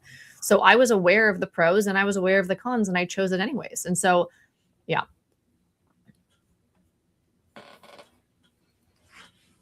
Kate said, to me, they looked brain dead and brainwashed, but also trained to sell you something. I mean, do we know if those people who run rehabs are actually in 12 steps? I don't know. I am still confused. Yeah, I don't know if they themselves, I felt like it wasn't clear if they themselves were, but they were definitely believers of the program or fantastic salespeople of the program. True believer vibes. Yeah. They were true believer vibes for sure. And then it was shocking. I know Mr. Pug said this like somewhere else, but the amount that they got paid, they're saying we're not for profits. And then you peel back how much these CEOs and founders of these treatment centers that were sharing all the good news about the 12-step cult religion sobriety process, abstinent process, that they were making between what, 250,000 a year up to 850,000 a year, the average being like maybe $400,000 a year. It just Yeah. I mean, nonprofit sounds great. You know, I think it's just another, there are great nonprofits out there. Absolutely. And I think most of them, and this is just my personal opinion, but I think the nonprofits that are really doing the great nonprofit work are grassroots, nonprofits. I feel like once they get to these bigger organizations where they have CEOs that are making $500,000 a year and all that such, I mean, nonprofit is just it's just a buzzword, and it's just another sales tactic, in my opinion. And I will say this all the time. I'm all for entrepreneurs. I'm all for the American spirit of having an idea, maybe migrating to America, having an idea and really going for it in America, like whatever. I'm all about it. If you come up with a great idea I'm on team, I would always say, like, I'm on team billionaire, meaning let's let Bill Wilson become a billionaire if he has a great idea. I'm not mad that Bill, was a salesman or that he wanted to make money or anything like that. Like, who doesn't want to make money? We need it. It's a necessity of life. So I'm all on team Bill billionaire, right? But like the thing is my problem with 12-step is that it's not true, that it's a scam. That's how I look at it. That's just my opinion, is that it's a con job. Because it's not true. He literally made it up. Like a lot of the ideology, he literally made up. He literally made up a spiritual malady. It's not reality. The spiritual malady is not reality. Can we get a bumper sticker? What the fuckery? You know what I mean? So he took Dr. Silkworth's idea of a mental obsession preceding the first drink and a physical allergy. Physical allergy, as if it's a histamine reaction, right? And then he paired it with spiritual malady because he was pairing alcohol addiction with he had a psychedelic induced white light God experience, right? And then he was in the Oxford group cult religion. So he needed to marry Oxford group religion to getting sober. So he invented a spiritual malady, because then you need a spiritual solution. You need a God. It's a God problem, right? It's a lack of God is your problem. The solution is God. That's what alcohol addiction is. He literally made that up. That is not science. That is really not any other approach, like has religion as a solution. And I would be fine with anybody in rehab becoming, making $800,000 a year or whatever, if the solution actually worked and you were really good at delivering it and you were actually saving lives and it was actually closer to 90% or 95% effective instead of 5 to 10%.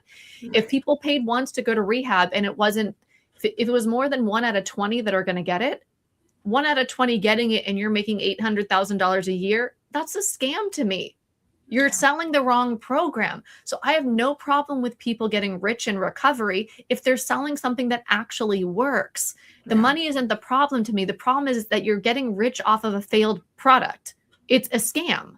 It doesn't work, but you're saying it's the only thing that works. And so because you're telling them it's the only thing that works, they're going to come in and out, in and out, in and out, in and out, in and out, and in and out. And now you're getting rich over here because it doesn't work, but you've brainwash them into believing that it works and it's the only way, and you created that in their minds, and now you're taking all their money and it's still not working, and then we know at the end of the movie 2 of them are dead, right? Yeah Okay, I'll calm down. I do wish that the movie touched more on that. I feel like it did kind of give 12. I don't know. I feel like I think a little bit more could have been explained about what 12-step really is. And when the mom was explaining it again, man, she just reminded me so much of my mom. And she was talking about how, the steps, and this is how they present it to the parents. Like, these are these steps, they're laid out. It's helped millions of people recover. If they just take the suggestions and work these steps, they will be better, right? Like, this is all they have to do. It's a simple program. They just have to take the suggestions and work these these steps. And then parents are like, oh, okay, so they just got to do these steps. And, it's worked for all these people. It's worked for a lot of times. It's the staff members who've said, I've worked these steps. And now that was like a big thing, big sell point for my mom was she would see these people who said this is what they did. And now they looked like they were living these normal ass good lives. So she was like, okay. And then to me, she's like, well, why aren't you working those steps? Why aren't you doing what they said? It's all laid out there. Like, you just have to take their suggestions and do what they're telling you to do. Why aren't you listening? Why aren't you, like, it's so simple. And it's like, Mom, it's not that simple. I am trying. Now, in the beginning, like I said, the first 5 to 10 times I didn't want it. But when I did want it, and I remember someone said to me, they're like, it's because you half-assed it so many times that like now it's not working for you because, I forget, they had, it actually sounded really good when they said it to me. I wish I could remember exactly what they said, but they basically said that the steps lost their magic and their appeal because I didn't do them the right way so many times. I was like, oh, that makes a lot of sense. And I was like, I'm shocked. Okay, so cult rule number 2. Okay, so I kind of made up cult rule number 1 and number 2. This is not really a thing, but for me, it's a thing. Cult rule number 1 is we're not a cult, but cult rule number 2 is you're wrong. Whatever we're talking about, you're wrong. Oh, the reason why you're wrong is because very specific to your situation, I'm going to make up like my opinion as fact, but the bottom line is you're wrong. Yeah. No matter what you say, it's going to be you're the problem. Yeah. Because you failed before, you keep failing. That's why. Yeah. Yep. Or the system's a failure. Yeah. Okay. Julie says, I lost 2 of my children to ACA. 12-step can tear families apart. I hear that a lot, and I'm really sorry to hear that. Yeah. Rick says, Al-Anon is mostly invaded by AA members these days. They are called double winners. Yeah, that's right. It's double jeopardy, double your misery. Oh my God. Oh my God. Totally. I'm just going to read through a bunch of comments. I'm behind on them. Then we have, I recovered through meditation and yoga. Awesome. It seemed like AA people didn't think I had done it the right way. 100%. 100% they wouldn't think yoga and meditation is the right way. Nydia says, ACA has its own text, but I stayed away from it. I did 4 years of ACA and used the other text. It's how I accidentally deprogrammed. I used no sponsor and no regular meetings, no powerlessness. Yeah, I've heard good things about ACA from some people in the deprogramming space, so I appreciate your comment there. I don't really have an opinion on it because I haven't done it, so I can't talk about it. My ACA journey was with a lot of choice. AAs and ACA tried to force themselves on me, but I stayed away from them. Awesome. I don't know what Rick is saying here, but Bernie is funny. And I think it's when I was talking about the razor and the bum bum.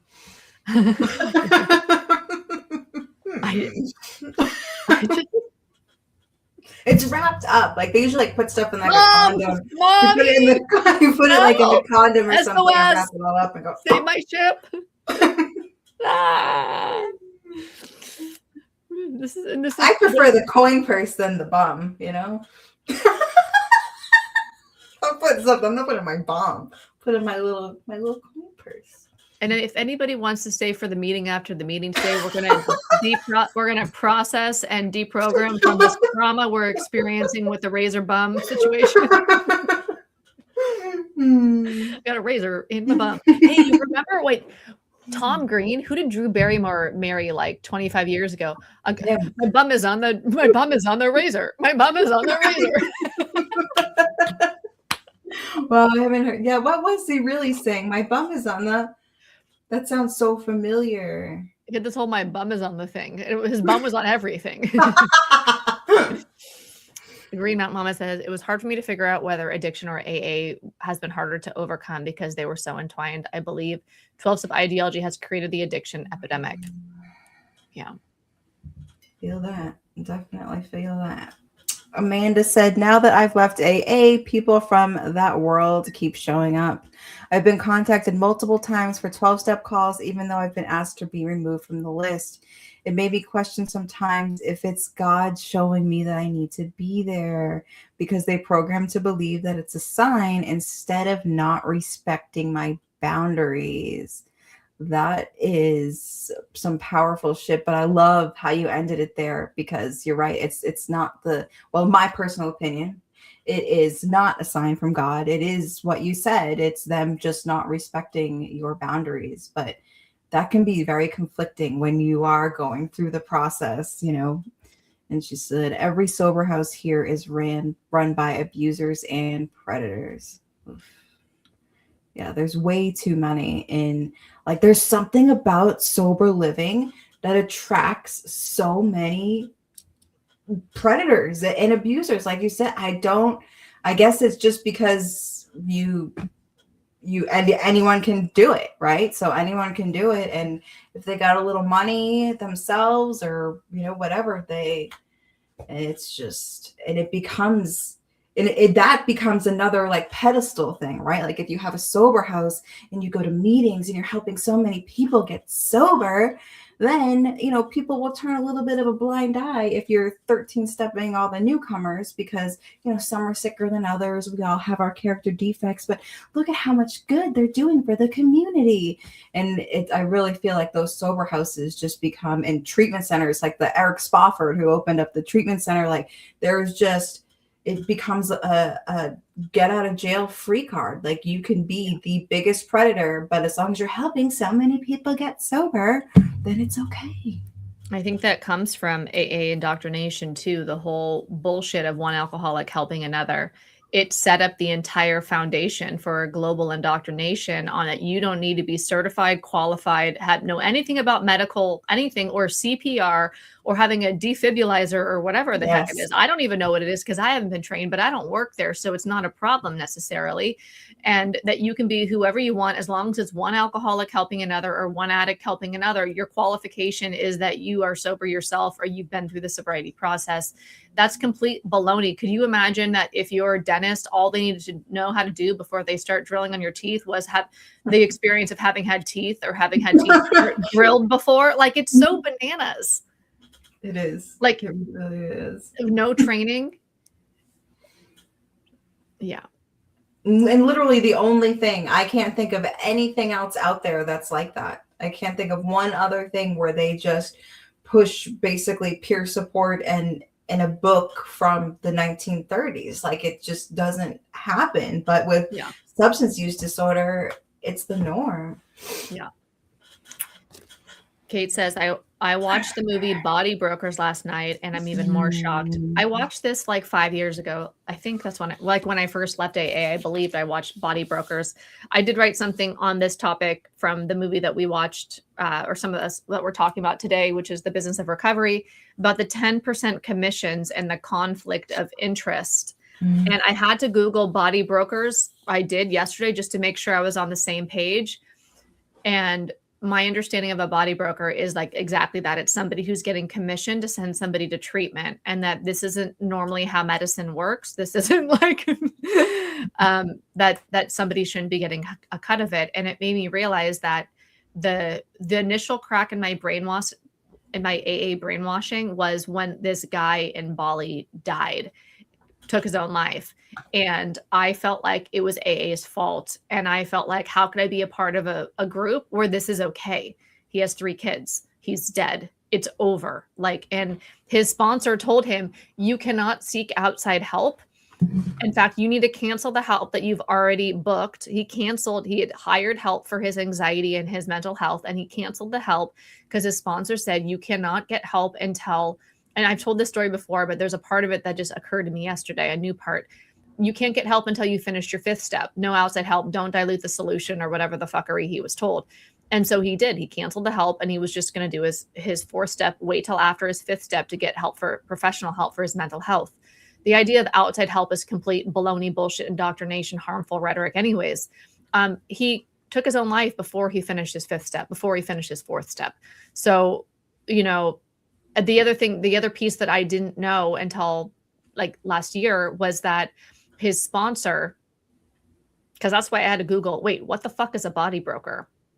Because it's all comes together slowly, my awakening from how toxic and dangerous some of these people can be in AA, and then AA ideology in together, and the infiltration of AA ideology into mainstream narrative of how recovery works or should be thought about. His sponsor received a kickback for getting him into rehab months before he went. He hadn't even relapsed yet, and his sponsor made a deal with a rehab that was opening up to get a cut for sending him to that rehab. And then his sponsor convinced him to go to the rehab. Yeah, I don't want to get too much into his story, but his sponsor had him cancel his professional help and actually got thousands of dollars of kickback from a rehab to get this guy into rehab. And then the guy, like right his first or second day in rehab, took his own life, like in the rehab center. Yeah, I didn't even like really realize like sponsors were in on it, but you see it all over social media. All of these recovery influencers that have their phone number and their, call if you need, message me if you need to get into treatment. I mean, it's rampant. And like Gold Nugget said right there, body brokering is now illegal in the US, but I don't know. I know there's this one person who says he makes content. He doesn't get paid per person. So I really feel like they're finding other ways to still body broker without it being the direct, 1, 2, 3, 4, 5 people you got in. Okay, here's your cut. There's still, it's under the radar. Body brokering is still very, very much a thing. I apologize on the comments. There's been a lot, and so I've just scrolled to the recent ones. So I know I've skipped over some, so I apologize. And I know that that's annoying for people who want their comment talked about. So I apologize. Creek says the rehab industry complex is one giant fraud. And Kate says the fact that it's illegal doesn't mean that it doesn't happen. That's true. Oh, it's happening.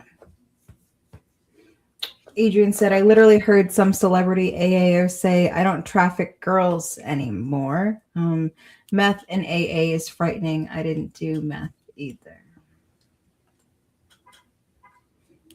Oh, James Bond, one of my favorite subjects. Any word on the Eric Spofford kerfuffle? So the last that I heard, he was trying to get it dismissed.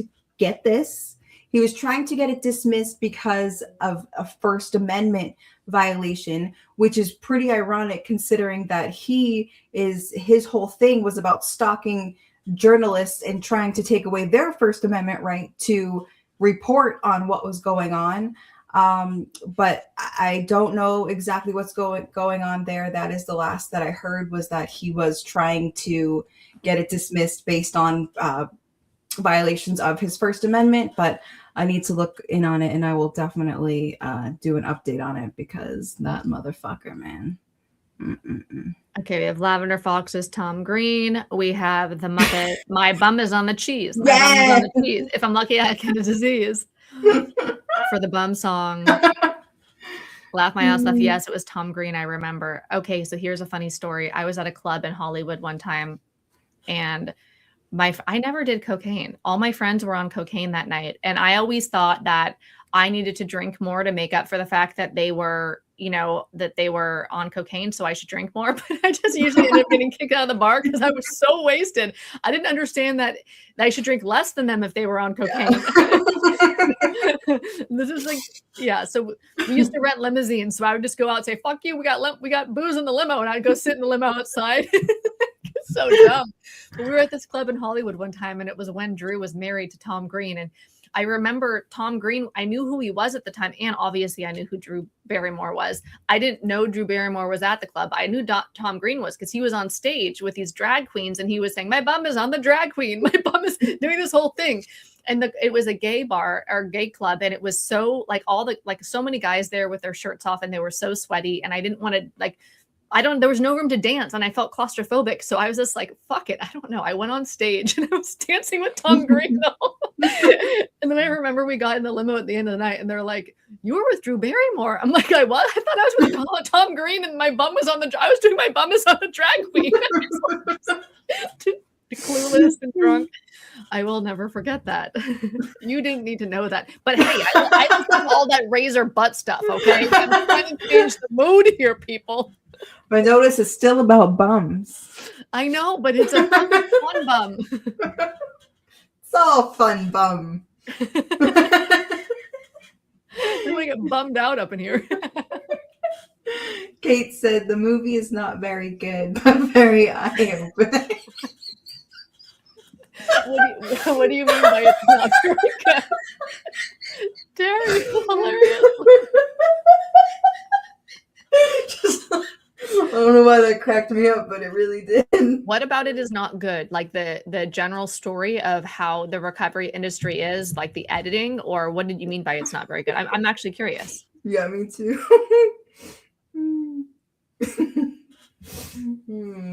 Lydia, I'm sorry if I'm saying her name wrong. In our group, there was AAs from the USA who were often therapists and counselors picking up patients. They were there to seek clients. Yeah, it doesn't surprise me one bit. I just saw this dude in Massachusetts. You guys may have seen him on social media. He's called Victor the Good Boss, right? And he was trying to get somebody into treatment. Like in Massachusetts, we have a lot of good state-based treatment, and it's pretty decent, right? And you can get into a treatment center rather quickly. I would say within, I mean, if you know someone, you can get in that day, right? But I'd say within 24 hours, you can get a bed. But this dude, I don't have proof, but my intuition says he's probably a body broker, right? And there was this woman and she was on a high dose of methadone. So he got her all pumped up, ready to go to treatment in Florida. And then the treatment in Florida won't take her to the detox because her methadone is too high. And then just like think of what that does to a person that literally on the street. Okay. It's not someone who's, going home and has their bed. They're literally living on the street. They're like, finally, I'm going to do this. I'm going to go. And then does that, to me, this doesn't make sense. A detox facility, right, that can't take you because you're on too high of a dose of methadone. Well, why wouldn't you just, why is that even an issue, right? Like the methadone should be part of their treatment if they so choose to be it. Like, why is that the first thing that we're making sure that the person is getting off when it's not, the methadone is not something they're getting off of the street. They're on methadone right now and using other drugs in combination. Let's just leave the fucking methadone and let's work on the other shit, right? But it's like so many of these treatment centers are getting people, they're shipping people off into other states, right? And then they're getting them off of their meds because a lot of these places require that. And it's killing people. It is straight up killing people to do that. It's just, I hate it. I fucking hate it. And there's nothing I can do about it. It's starting to sound like trafficking. I think it is.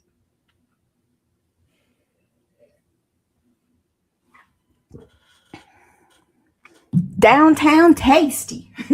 I'm from the Chicago area, and the courts mandated me into a rehab that required AA meetings, which is basically the same as mandating meetings themselves. Yeah. My probation office was full of AA pamphlets, but zero alternatives. Typical. Very typical. I mean, there's so many people who today don't know that there are alternatives. Like they think that AA and NA is the way, is the recovery program. It's wild. Gold nugget. Yes, Tara. I don't know why I say everybody's name weird. Yes, Tara. Harm reduction and living safely is a best approach. I would think so, right? Like if we know that somebody is not done yet and you're not ready to stop using, then wouldn't being the safest about it be? But it's just everyone is so nervous and so scared. It's like, we got to get you off the drugs. They play on that the family's fear, like the movie said. And then he also said Mara was born in a women's prison in 2018 and created by an AA member who didn't like what he was observing at meetings. It's MAT friendly, but not everyone is on MAT. And MAT is medication assisted treatment or medication assisted therapy. Where I currently stand is I don't like the word abstinent. I don't drink alcohol at all. Like that's where I currently stand. And I haven't since I got sober, before I ever went to AA. But I actually don't think I think promoting abstinence is harmful, meaning because I think it should be one of the things on the table and not the only thing on the table. It shouldn't be stay how you are or completely change everything and go cold turkey or abstain completely. I think harm reduction is the only thing that makes sense. It's the only compassionate thing, and that could be abstinence. It could look like abstinence for some people. And I love that. I have to say, Tara. And the way that I got Tara right, I was like, Tear Bear, like a Care Bear, Tear Bear, right? I was like, oh, it's Tara, like Tear Bear. And I was like, Mara, like Mare Bear. I have to say Mara. Yeah, there's a lot of other recovery paths that are non-harmful. And then Mara specifically, it's okay if you're on medication. It's okay if I don't know all about Suboxone and all those things. That's not my world. I'm just not, I want to be more informed, but I don't know that. But I do know that naltrexone is an easier, softer way for a lot of people than completely going abstinent. And to ignore that and to promote only abstinence, I think is harmful because it's a harder reach. It's a harder step. Most of us don't want to quit drinking, but we want the consequences to lessen. You know what I mean? And so if there's a way to do that or promote a way to do that before you say quit everything, it's try a little bit, like, you know, have a little bit less. Yeah. Here's a way that can support you in that. And it's funny how the easier, softer way is looked at as a bad thing, though. You know, like the easier, softer way, they say it as in a, like it's not good. It's the easier, softer way, as if something being easier and softer is like not legitimate or is not going to work, or, you know, I don't get it. Thank you, Custom Sewing. You are very welcome. I want these conversations to exist. I clearly don't know everything, and I say shit all the time that all y'all don't agree with, and I love that. And you might say something that I don't agree with. The point isn't to agree with any one individual, in my view. The point is to be thinking for ourselves. So you're very welcome for what we're doing here. At least for my part, you're very welcome. And I really want these conversations to exist. These are the conversations that it's gonna make me emotional. These are the conversations that I wish existed when I left AA, when it was so fucking brutal for me. And that I couldn't find any validation that like what I was going through was not only normal, but there was a path out and that it was okay and it was safe to trust myself and all of that. So I look at my work as sparking a lot of conversations, and I'm very interested in what you specifically have to say and what everybody else watching this or listening to this thinks as well. And I want these conversations to exist. So I'm sparking them. I looked at this podcast right here is sparking a conversation. And then everybody, especially if you're watching the replay, please join the conversation in the comments, share your thoughts, what's been coming up for you. I really think it's about all of us just reclaiming our voices, deprogramming, deconstructing anonymity. No, we get to say what we think, especially if we feel like it's going to help people, or if it's just us expressing our truth or us just figuring out what everybody else thinks. We're allowed to talk. Yeah, absolutely. Like my burn the stigma, like my tagline, I'm really bad at like doing all my things, but it's spark conversation. It's burn the stigma, spark conversation, ignite change, you know? And yes, that's the vibes. Yeah. I didn't know that. Yeah. Yeah, I know. I'm so bad at that stuff. You know what? It's Bernie, Brittany. It's Bernie, Bestie, and Brittany, bitch. Don't forget Bobby Ross. Does anybody know? Remember Bobby Ross? Were we channeling last week? I'm having a spiritual experience downloading last week's Bobby Ross. Although I did, you know what? I did find a cult expert. It wasn't Bob Ross. It was something Bob Ross. He had a first name that wasn't Bob. And then this was like a cult expert guy. I did find who you guys were talking about, I think. Julie said, I hate that naltrexone was kept hidden from us. I used Nal and it was a miracle. Awesome. I wasn't aware of the Sinclair method at the time. Yeah, it is hidden. It shouldn't be hidden, and it shouldn't be demonized when we mention it. Yeah, it should be on the table. Everything should be on the fucking table, along with the statistics. What are the probability that this method's going to work, and what kind of people does it work for, and what do you need to do in actually to get the results? What's the protocol? Not it works if you work it. Like literally, what's the protocol? So with naltrexone, you take it an hour before you're drinking. If you're doing Sinclair method, like what's the protocol for this message or this path? You want to read it? Okay, Mr. Pug says, I went to rehab only once. It was 12-step. I told a counselor about my diagnosis of BPD, EUPD in the UK. by 3 different doctors. He dismissed it as not real and told me that doing the steps would fix it. This is like one of the things that really, can I say chaps my hide? Does that even make sense, people? This is one of the conversations that I feel the most strongly about sparking and having be mainstream, which is a lot of us are told that everything that we're navigating, whether it's our mental health, whether it's a neurodivergence, whether it is a personality so-called disorder or any of these so-called disorders or whatever, that really are like real. Like, I don't think of autism spectrum disorder. I don't think of autism as a disorder. I don't. Like, go fuck yourself. Let's call you disordered because you can't, like, you don't have autistic thinking. But a lot of these, like how our neurology is, how we're wired, how our personalities are, or whatever, are all pathologized as like the disease, the addiction, and the solution then is a religious conversion experience. And honestly, I wonder how many people don't survive that harmful rhetoric. Because if you keep doing all this, trying to pray it all away and stuff, I know, like, it's one of the things that really gave me the courage to speak for the first time about leaving AA on the internet is when I understood the statistics about people in my group, so autistic girls and women.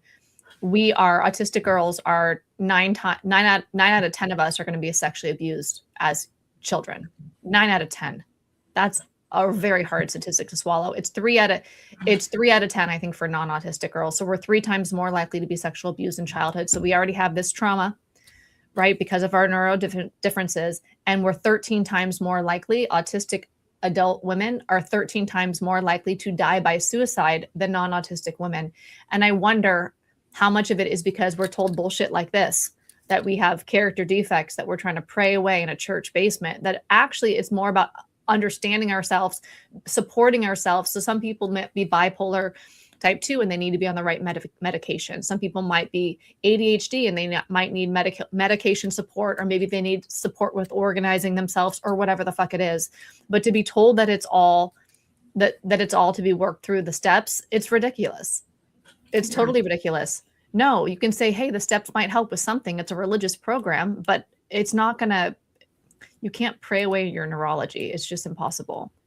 Yeah. And I remember like the vibe when people would bring up their diagnosis in like certain places, and the people leading the thing, the counselors, they're not real counselors, whoever the hell they were, the staff would say, well, of course you think you have BPD. You've been on a bender for the past 7 years. Like they'd say, get sober for a while, work the steps, and then see if you still think that you have all of these things. Like, it's very just pushed down as like, well, of course you feel depressed. Of course you have depression. Of course you have this. Of course you have that. You've been using drugs like this for fucking blah, blah, blah, blah. So yeah, totally. My bum is on the naltrexone. My bum is on the naltrexone. Strong earworm going through my head. Tom Green. My bum is on Bernie. My bum is on Bernie. You never know what's going to happen when you spend the weekend with Bernie. Sure don't. I'm spending my weekend with Bernie. Alan Ross. That's the cult guy. The Alan Ross guy is the cult guy. Oh, yeah, I think so. Yeah. Gold Nugget says, I'm a certified medication assisted recovery specialist. It helped me learn a lot about the neurobalancing properties of MAT meds. I'm so fascinated by this, and I want to learn more about this. I think that this is so important to have known mainstream if we all understand like what a recovery process can look like. I'm specifically very interested in the brain and how it works. I would love to know more about this. Okay, we have Football Madness Savage's mom says, do you ever think about taking a drink? Kirsten or Tara, what about drugs for you? I have no issues with drugs. I had issues with drugs too. I never think about taking drugs. Zero at all. I stopped using drugs a long time ago on my own power. I just stopped one day, and like when I was young. And drinking, I've thought about drinking when I've thought about naltrexone and Sinclair method, like reading the book, The Cure for Alcoholism, which I don't like the title. I don't like alcoholism as a word, but it really pushed against some of my programming from AA. This idea that maybe I could drink safely. It felt dangerous to think that by using naltrexone and getting my brain into an extinction around alcohol. So I did think, well, and I made a decision for myself. If I ever drink again, I would do Sinclair method, and that's how I would drink. I have no desire to drink again, but I think that for me, it was very important to have my plan B, C, D, E, and F, where Z was going back to AA. I needed to have what I'm going to do instead. If I ever drink again and it becomes a problem again, how am I going to get sober again? And I got to think this through when I have a clear brain, not when I'm desperate as fuck for treatment. Right. I need to be clear on what it is now. So I did the research up front so that if I ever find myself in that situation again, I don't have to go to a cult religion. So for me, that was really important as part of my deprogramming journey, was to find other methodologies that I vibed with that would help me solve that problem if that ever became a problem again. But I don't even know if I'm ever going to drink again for the rest of my life. So I don't know how relevant that is in reality, but having a plan B, C, and D laid out does help me. But I literally don't have a desire. I don't want to drink. I don't want to drink. And it's kind of along the lines of Alan Carr's Easy Way method, which is where you focus on what you want. This is how I'm recalling his methodology. I don't think about the lack of drinking in my life as a problem or that I'm missing something. I don't feel deprived. I haven't had a drink since 2009. So I'm not in an early sobriety, still wanting the alcohol all the time. I'm not coming out of the habit of my life revolves around alcohol. So I'm saying this as somebody who is 16 years into their sobriety, and I don't do that to do a status time, but there's a reality of how the brain recovers from alcohol. And it's been so long since it's been in my brain that I have a whole different brain now. That's why I say that number. So I don't want it at all. There's things in my life now that I'm afraid that I might lose if I added alcohol back in. I've never been more emotionally stable in my life ever. All of my anxiety disorders are gone. They're completely resolved. And I don't know how adding alcohol to my life would affect those things. I don't feel like I'm missing anything. I don't see how it would add benefit to my life. So I genuinely don't want to. When people say, well, if you don't do a program, how are you sober? I'm like, I don't want to fucking drink. The same way I don't want to smoke a cigarette. The same way I don't want to bang my head into a fucking wall. The same way I don't want to like crash my car into a cement wall. Like I literally don't. Like I just don't want to. So if you do want, but I do have empathy for people who do want to. I don't want to take that lightly. But if we're asking about me specifically here, no, I don't think about it. I did get a little bit like, it felt unsafe, right? When I was reading about naltrexone and Sinclair method, I was like, wait, am I going to drink again? And I might drink again. And if I do, future Kirsten's going to make an educated choice and have a good reason and have some safety nets around me if I do, so that, that I'm not in harm's way again. Yeah, for sure. I mean, for me, I mean, I technically still use drugs, right? Because I use cannabis, and IV heroin was my thing. But you make a really, I feel like, important distinction in that, and it's one that sometimes I struggle with, because I do remember there was a time where I had to fight so hard to be like, okay, like I'm not going to use anymore, right? Like I'm not going to use, and I'm talking about heroin, obviously, because I still smoke weed. And then now it's just not a thing. It's just not something I want to do. It's not something I think about. It's not something I not think about. Like it's just not the life that I have today. I feel like adding that back into it. And let's be real heroin doesn't even exist around here anymore, even if I wanted to. But it's just not part of my life. Like I don't struggle with that thought at all. And sometimes I feel like I don't know how to talk about it, because you're right. There is a very real difference between once it's just out of your life and it's just not a thing anymore, versus when you are actively trying not to pick up. Those are two totally different times in the healing cycle. Yeah, two different brains. It's two different brains. Yeah.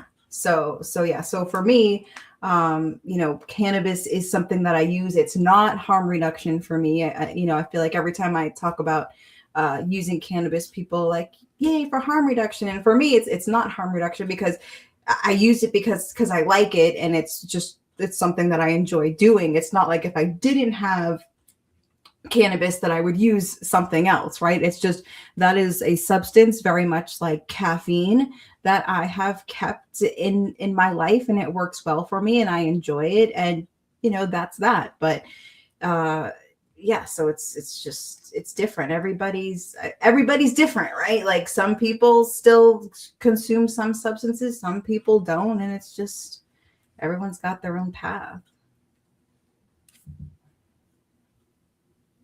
Oh geez. Adrian said, I was literally stalked and harassed for talking about AA of Facebook. I'm sorry to hear that. Someone else told me that too, is Donald, who had come to one of our things before. He said the same thing. So yeah, I'm sorry that happened. I was stalked inside AA. I had a stalker in early sobriety, an AA member that was lost the fucking plot and like would hang out outside my house and follow me after meetings and shit. It was not cool. I mean, at least he was sober. Some are sicker than others. Oh my God. Yeah. Let's see. Okay. Golden Nugget says, we'll address Matt the next time we chat. Kirsten, love it. That's a vibe. I'm looking forward to it. Muppet says, the best way to stop thinking about alcohol is to avoid groups that are obsessed with alcohol. Totally. Nydia says, I decided to never bring up the Asperger's because I knew it would be classified as a disease and I was not going to pray it away. It's part of me, something I work with, not against. 100%. I needed to leave AA in order to understand that my brain was different. And then in order to have accurate assessments of my brain, I had to already be deprogrammed because I had to get out of that idea of character defects and all of that. I know people get diagnosed, understand their brains when they're still inside AA, but yeah. Custom Sewing says, another thing that made me walk away and a red flag was an old timer saying that a lot of the outside help, you must be really sick.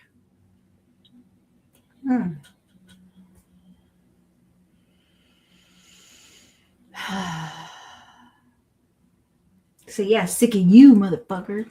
Outside help is such a dangerous cult term. It's just kind of hitting me how fucked up that term is. Excuse my fuckery and bullshittery language here. I guess I'm going to give more swearing because it's true. It's like outside help. That should not be a term. It's so ridiculous. And like a negative term too. It's not even like right to shame you for needing outside help. No, it's so wrong. Tony said, I was 5 years sober yesterday. Congrats. I haven't had urges for a very long time. Left AA 7 months ago. Now no coin this year, but a nice meal with my wife. Amazing. And I bet that meal with your wife, I mean, obviously this is just my opinion, but I bet it was nicer than getting the coin. Yeah. Kate says, I drank again after 10 years of being abstinent. If I ever becomes a problem, I'll do Sinclair. Yeah, it's nice to have a backup plan that's not AA, isn't it? 369 says, I knew a guy who had 8 months clean and was working in a rehab. I was thinking, hell, if I could use a couple extra grand a month and get 6 months and put an application in. And I knew more of the book. Yeah. Yeah. It's bananas that they have. It's kind of like the way I see a lot of the rehab industry is really like the metaphor that makes sense to me is like, you think if like a 12-year-old girl gets pregnant and becomes a mom at 13, and then her daughter becomes a mom at 13, and then her daughter becomes a mom at 13, and then you go 10 generations down and it was all kids raising kids, and they just wasn't enough emotional maturity there or life understanding to maybe do some of the things right. Maybe they didn't understand nutrition. Maybe they weren't emotionally regulated yet or whatever. And they just weren't evolved enough to really have an understanding enough of I don't know. I don't mean to be judgmental when I say that, but I feel like the recovery world is often like that, where you have these people who have 6 months sobriety and now they're the ones who are teaching about sobriety. But they don't even know what the fuck way is up yet, you know? And it's like, and I'm not shaming anybody who's 6 months sober. I'm just saying Right.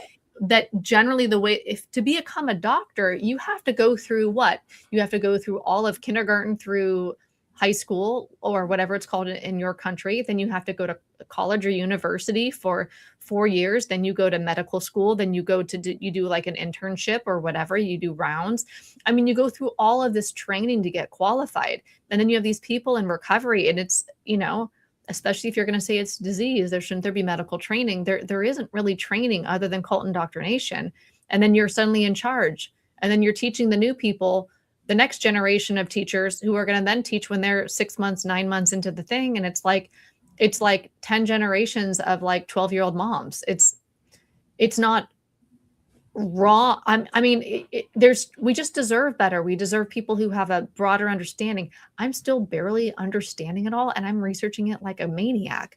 Like I'm looking at every modality, and there's no way when you are trying to decide to get where you're going to go for treatment when you have an alcohol problem that you're going to have the mental or emotional bandwidth to actually research every solution. You're going to trust the people who say this is the only way, because I mean, I did not have it mentally, the mental ability to research rehabs for myself. A friend called around for me. She did the research and she gave me 2 phone numbers to call, like the one that Jerry Garcia died at and then the one that I went to in Malibu, right? And so I called 2 rehabs that she gave me the number for. She called around and she found me a non-12-step rehab. I was having anxiety attacks. I was not like in a place where I could be making solid decisions for myself.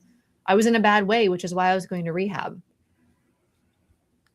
Yeah, like Dee Dee said in the movie, she said, if we're going to call it a disease, then let's treat it like a disease, because you're not going to have a bunch of people who have survived cancer leading the way for other people who have survived cancer. You know, like she said, it may be a support. I can be a good support to you. But Right. as far as treating you, I mean, it just doesn't make sense. But that is par for the course, totally normal in treatment, you know? Yeah. Donald is saying, I don't like the new thing with the stars I have to pay to talk to. I have no idea what you mean about stars. I'm me lost. neither. Are you talking to Tara and I don't know what you mean by stars. Okay. In the movie, I wrote this down. It's along the lines of what you just said. We are complex. There is no one program for everybody. And then Dee Dee said, we need to get out of denial and listen to science. And then somebody else was saying what we need in the recovery world. And this is 10 years ago, right? Be more accountable, results oriented, scientific, and cost effective. It just makes sense. Yeah, it sure does. And when you think about the 30,000, the 40,000, even the 15,000, even the $5,000 places that people are paying for 12-step, I mean, it's bananas. Like you say, now you got me saying it's bananas. Donald says he's still being stalked. I'm sorry to hear it. That's scary. That's very scary. And Kate says, I have no desire and scares me going back to cocaine. I know for a fact it won't happen. Yeah. Biggest mistake was telling AA I have bipolar. I can imagine, I don't know specifically what you mean by that, but I can imagine ways that could be where it can be twisted against us or harmful. Cassandra says, dude, old timers need more therapy than anyone. That's kind of where I have a lot of empathy for old timers, especially the ones that are so nasty. Like, I got 41 years sober, and they're being an asshole. Like, and they're like leaving like me 10 to 20 comments a day, multiple days in a row. And I'm like, I have some compassion for that, although I don't like necessarily reading all that, right? Toxic words kind of feel a little toxic on the system after a while, don't they? But I feel like you've been what you're telling me is that you've been in 12-step for 41 years and you're still unhinged with strangers. Like, I feel I have compassion for that because AA is not teaching emotional regulation. It is not resolving our trauma. It is not addressing the root cause of what's going on. I do not believe that anybody's root cause is a lack of God. I don't believe that that's the reason why addiction does God help some people with addiction? Sure. If you're religious, of course, your belief in Jesus or whoever or whatever is going to help you in anything in life, right? You're going to find comfort and faith and peace in that or whatever. But when people have been many decades into AA and are acting that are actively being abusive to strangers on the internet, I'm like, but they're not, they believe they're in a program that's solving their problems, but it's not, and they don't know it, and they're trapped. So it creates like an empathy in me. And then of course, if they cross a certain line, I have a certain line where I just can block people from my Facebook. But for the most part, I want the conversation to be open. So only if they start, there's a level where I have like in my own boundaries where I block people, but yeah. Donald said, learn the lingo in 2 weeks and you can be a guru too. It really should feel like that. AA guru kit. Somebody should write a book.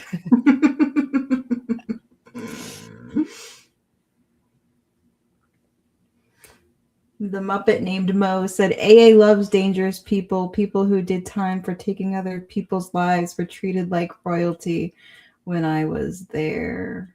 Yeah, they love the story of I was broken. I was this person. But thanks to the steps in AA, I am now this person, right? They're all about like, you were bad, but now AA made you good. So yeah, someone who took someone's lives. I mean, that's a poster child, put you on a pedestal, baby, because look at what AA did in their life, So yeah. Ugh.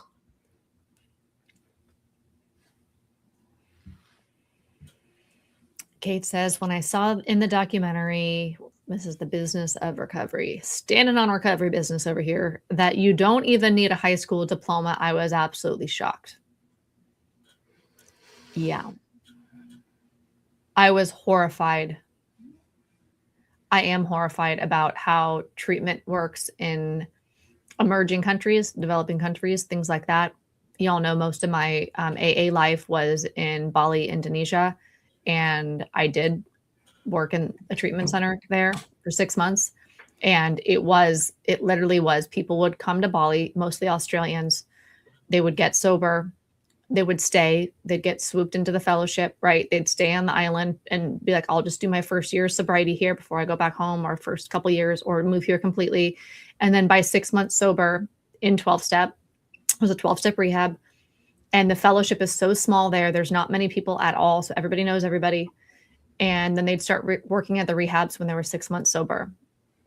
And that just kind of was the cycle. It was people with 6 months sober are now they're training people on what sobriety is, but sobriety is the 12 steps. So it's a 12-step indoctrination camp where the qualification, I mean, there was a therapist there who was a qualified therapist, right?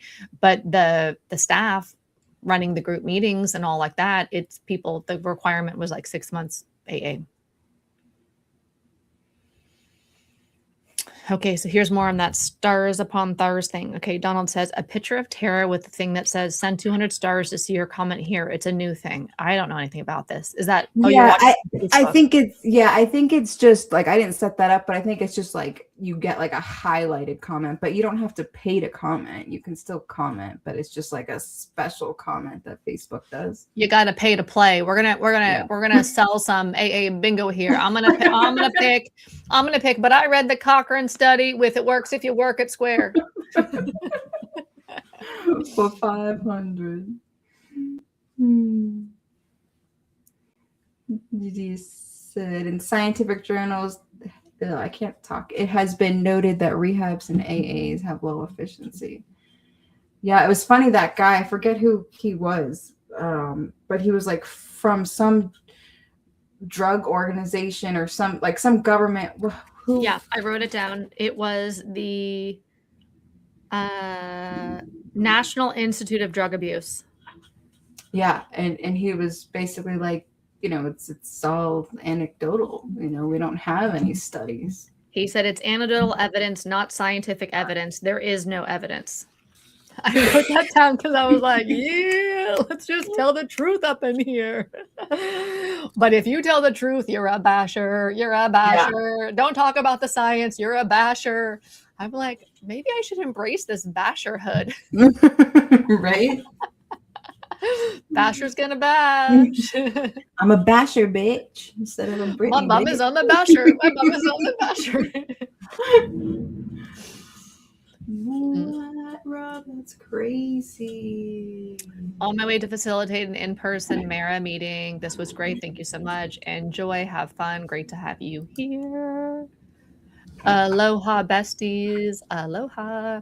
I was told to stop medically supervised medication and witness women smugly telling other women to literally switch addictions. And pedo lifer Rodney is just a flawed individual. Okay, I don't know what that part means, but great to have you here. I really don't like the medical advice that is so common in AA. And I understand that that's not in the book, but it happens all the time. It happened in my home group. It happened in the meetings I was in. People would share about it at group level. It is pervasive in the culture of Alcoholics Anonymous, whether any individual sponsors or not will say it. And part of the reason how it's so infiltrates so deeply is because a lot of us are told, again, at the individual level, not necessarily through the ideology, but a lot of us are told through the culture that our only problem is alcoholism if we're in AA, and that the only solution we need is the 12 steps of Alcoholics Anonymous. Never mind if, like, the entire first year I was like, I think I'm ADHD to my sponsor, and she's like, no, it's alcoholism. I'm like, but I can't pay attention and this and that and this and that and this and that. It's all ADHD things. She's like, no, it's alcoholism. The only solution you ever need is 12 steps. So I didn't find out. That was in 2009. I was told that what I thought was ADHD was alcoholism, and it wasn't until 2024. What the fuckery, 15 years later, that I actually got assessed as ADHD and learned how to support myself. And I do that through nutrition and other ways. But yeah, we get completely misguided. So on the comment of witness women smugly telling other women to literally switch addictions, we don't know if anybody should be on Adderall, if anybody should be on benzos, if anybody should be on naltrexone, whether it's a psych med or whether it's a med for their mental health or whether it's a med for them to help them attain sobriety and help their brain with homeostasis. You know, it's really funny. I technically was on MAT, I guess, but I didn't know it. And I didn't tell anybody because I felt like it was none of your fucking business. But I was on meds the first 15 months of my sobriety, and I just didn't talk about it because I felt like it was nobody's business. But in rehab, to get me off of benzos, I did like a 10-day quick rapid fire detox, which I know you shouldn't do. It really should be like a long thing. But they put me on, I was on 2 meds. What were they? Oh my God, am I going to totally forget? I was told they were to help me stabilize my brain chemistry and bring me to homeostasis for my brain to learn to live without the benzos in my system anymore. Neurontin and trazodone. They were Neurontin and trazodone. So they weren't, I didn't feel them. It wasn't like I felt a high or any sort of effect. It was more like they helped stabilize me. So I didn't tell anybody. I didn't tell my sponsor. I didn't think it was relevant. It was like I wouldn't tell her if I took an Advil. That's kind of how I thought about it at the time. But had I talked about it, I wonder if anybody would have had an opinion, you know? Oh, they would have. I wasn't even trying to be rebellious. I just didn't think it was relevant. I was like, because I was given it in rehab, right? Yeah. Tony said, yes, the meal was much better. I did kind of miss AA a little bit, but that's just history of the last 3 sober days being in AA. I don't miss AA at all generally. I'd rather have my peace and power. And, I think, as much as I can but I think that sometimes I really do talk a lot of shit. I'd be lying if I said I didn't have any positive memories or good memories with people in the fellowship on birthday nights, on, even if I was lying about my birthday and was still getting high, there was still good, I still had good memories and good people. I mean, I think that's normal. I think we all, I shouldn't speak for everyone, but I think a lot of us have positive memories linked back to the cults that we were in. Brittany, I put this on your Facebook yesterday. Oh, Dad, Brittany. That That was AI. She did not hold that sign up. I was gonna find a picture of mine just now of me at Bill Wilson's grave. Yeah, I had fond memories too. I had a good time. I was in Akron, Ohio for Founders Day with my sponsee. We stayed in the dorm, Akron University dormitory. It was a vibe. But like the same thing with Santa. Like, I'm not gonna believe something that's baloney, like just because it kind of felt good at the time. It's like, no, when the veil lifts, it's like it's kind of, I don't know, it's over. Let's see. There's all these this is like a side conversation. Super stickers and super chat. Donate to your recovery from recovery specialists. Oh my goodness. Bashers gonna bash. We were gonna do a bash-a-thon. We were gonna do a deprogramathon around Christmas time and do a bashers bash and just bash it up. With all your favorite bashers. Instead of it's Britney bitch, it's bashers bitch. Yeah. It's so funny. I asked somebody today on my Facebook page where there's a lot of, I don't know, Zuckerberg is, I don't know if some of them are bots. I'm like, are some of these bots? Like, how do you know if there's like, because sometimes there can be like this fighting in the comments and you're like, how much of this is like bots trying to be aggressive and polarizing in comments to create more comments to get people angry and keep them on Facebook to serve more ads. Like part of my brain started wondering, what's the business model here? Because we're the product on Facebook. So what's the business model here? They're monetizing people's anger. So how much of what I'm seeing in my own comments is actually bots, if any? That I don't know. I was like, wait, are you a bot?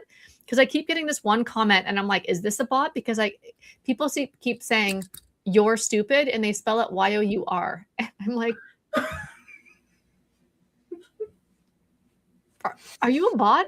Is it the same account doing it? No, but it keeps happening. So I'm like, is this like a bot thing? You say you're stupid and spell your wrong so that people would be like, it's your, and then it starts this whole like, is this real? Is this real life? Basher is gonna bash. But I asked one person said that you're bashing or you're bashers or this whole page is about bashing. So then I wrote, what's the difference between bashing, in quotes, right? Bashing and deconstruction. And of course, there's no direct answer. It kind of changed the subject and went off on this other whole land about how AA saved my life, yada, yada, yada, yada, proselytizing, evangelizing, all of the things. And so I'm like, what is the difference between bashing and deconstruction? Because I think what people, I don't know. And then, it's interesting too, like on this kind of a topic, I watched a Quackaholics Anonymous video. What up, Quack? Any Quacky fans out there? So yeah. Quacky, I watched his recent video on Friday and he said, he was talking about like, he does like shout outs to other content creators who do deprogramming content. And he's like, I don't know what to call them. Are they anti-AA? Are they this? Are they that? And as I was listening, I was like, and he mentioned Sobriety Bestie, my channel, as like one of them. And I was like, I'm not anti-AA. I would never describe myself as anti-AA. I'm anti-manipulation. I'm anti-emotional, like a manipulation. I'm anti-conversion, for coerced conversion. I'm anti a lot of the principles and the structure inside Alcoholics Anonymous ideology. I wouldn't say I'm anti-AA. I would never tell anybody to leave. I would never tell anybody not to go. But if you ask me if you should go, I will say no. But if you ask me where the meeting is, I'll Google it for you and tell you. Like, I'm not involved in your decision. But if you ask me my opinion, it's hell no. But I'm not anti-AA. And is it AA bashers? Is it AA deprogrammers? I think he decided on AA exposers, like exposing AA. And for me, it's more deconstructing AA or AA whistleblower. AA whistleblower feels more genuine to how I would see myself versus AA basher. To me, it's a difference. Once you call someone a basher, now you've put them in this category where now anything that they say is not relevant. You don't have to take any of it in and reflect for yourself. You've othered them in this category that is like a bad category.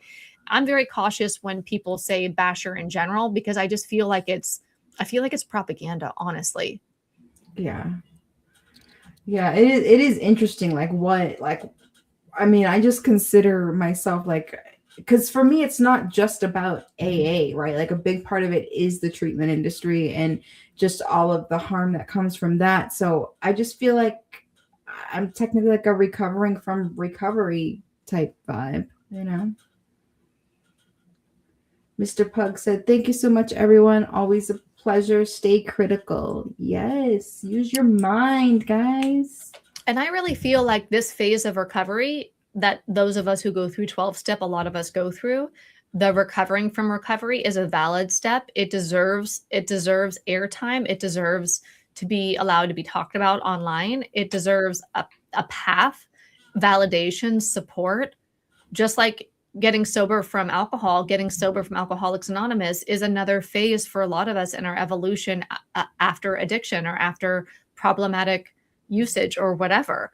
And to completely ignore it, shun it, and to brand it bashing and therefore not relevant, it's like, bro, literally the people that are being supported by this are the same people, that literally the exact same people that were your beloved newcomers. Right. If you care about them when they're getting sober and you care about them when they're in Alcoholics Anonymous, do you no longer care about their suffering once they leave Alcoholics Anonymous? Surely in your mind, they're still a real alcoholic.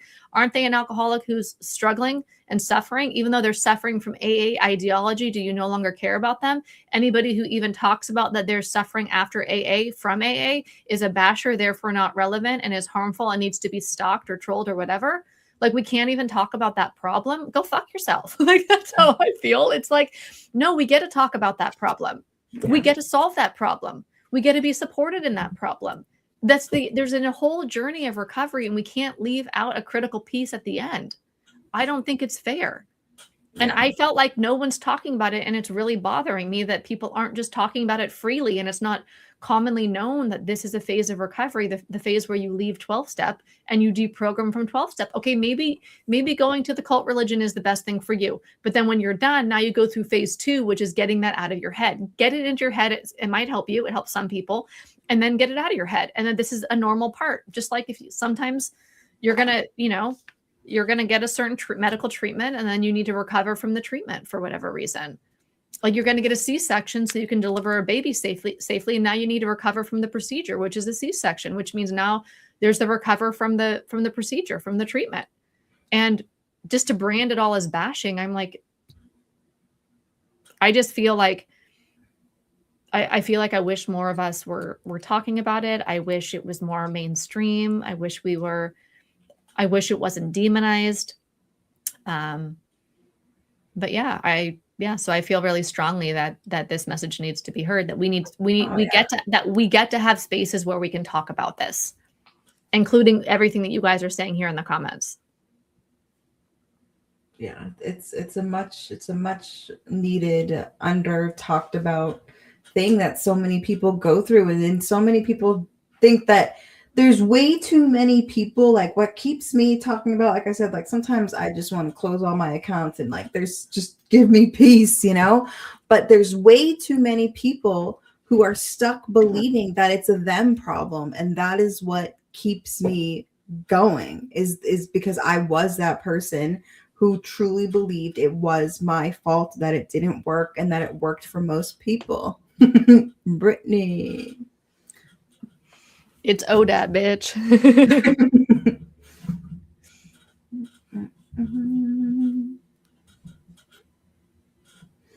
Kate said to you about your medication, I believe they would have had an opinion. I was told to get off my bipolar and anxiety meds.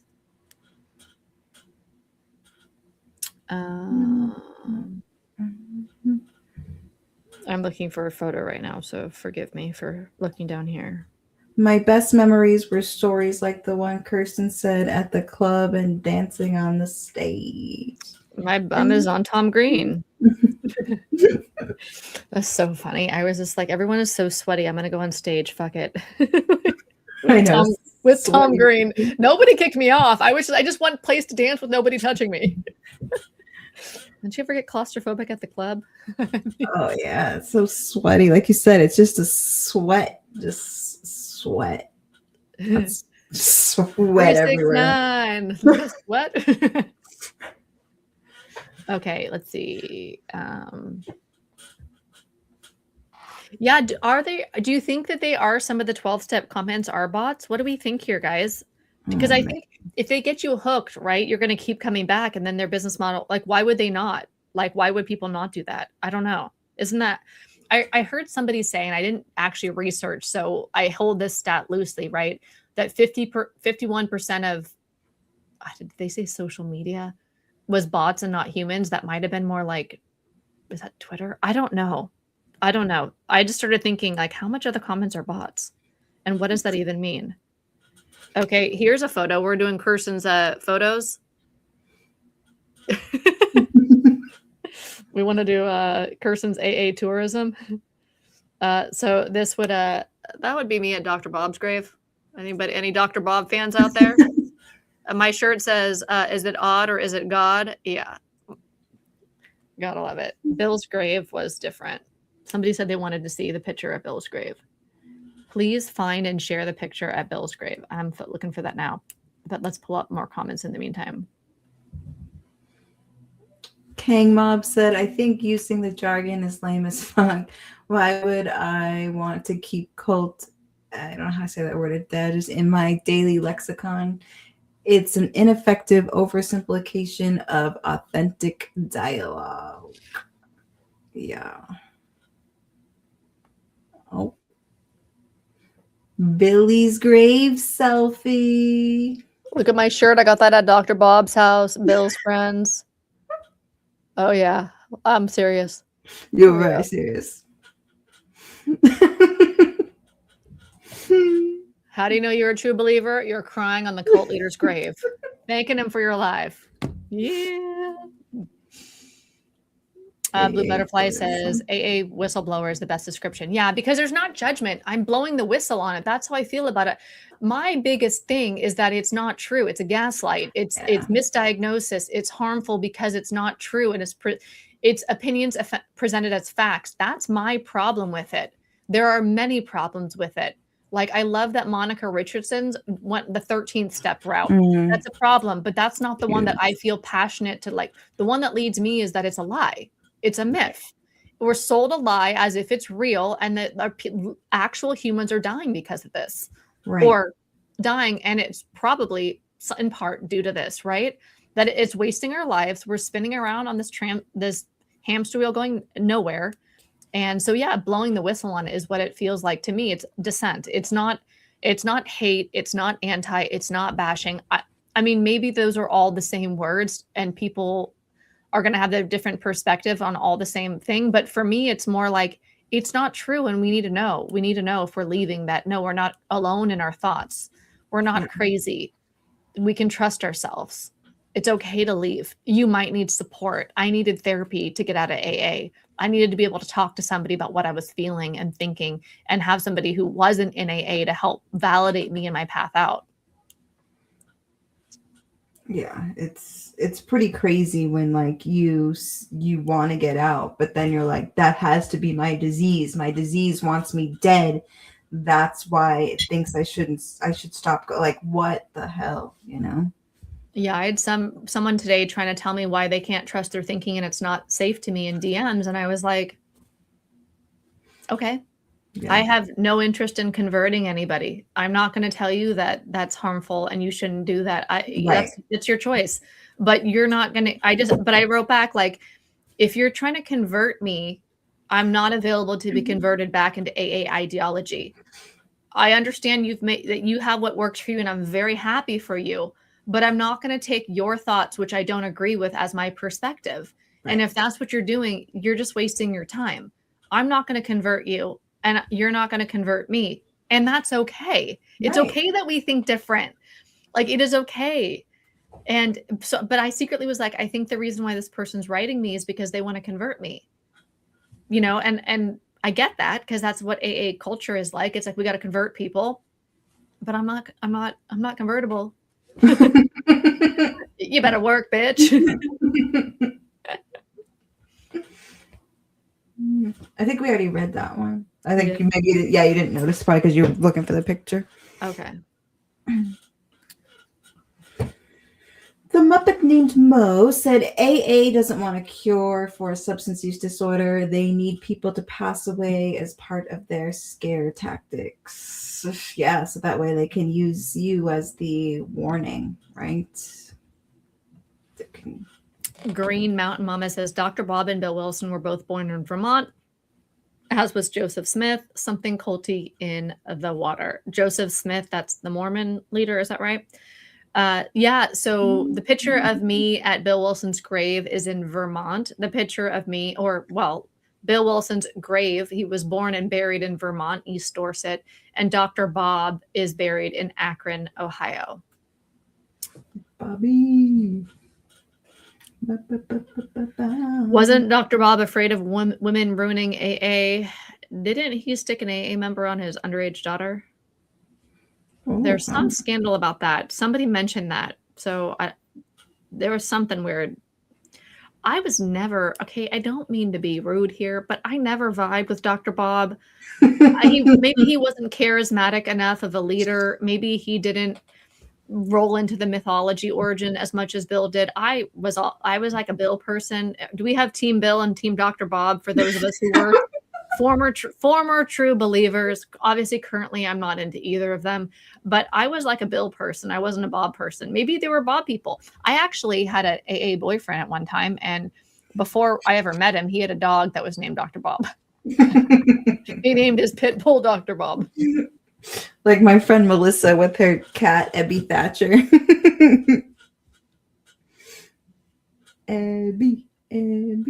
I live in the town Dr. Bob was born in. Of course, his birthplace is a meeting house. Of course. I think most men at the time didn't consider women to be full human beings. That was certainly the case with the founders of AA.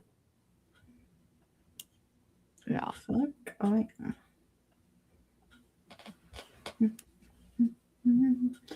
King Mom said, yeah, imagine being some dinosaur that's only hobby is sitting in church basements, drinking coffee, and judging others out of delusional self-grandeur.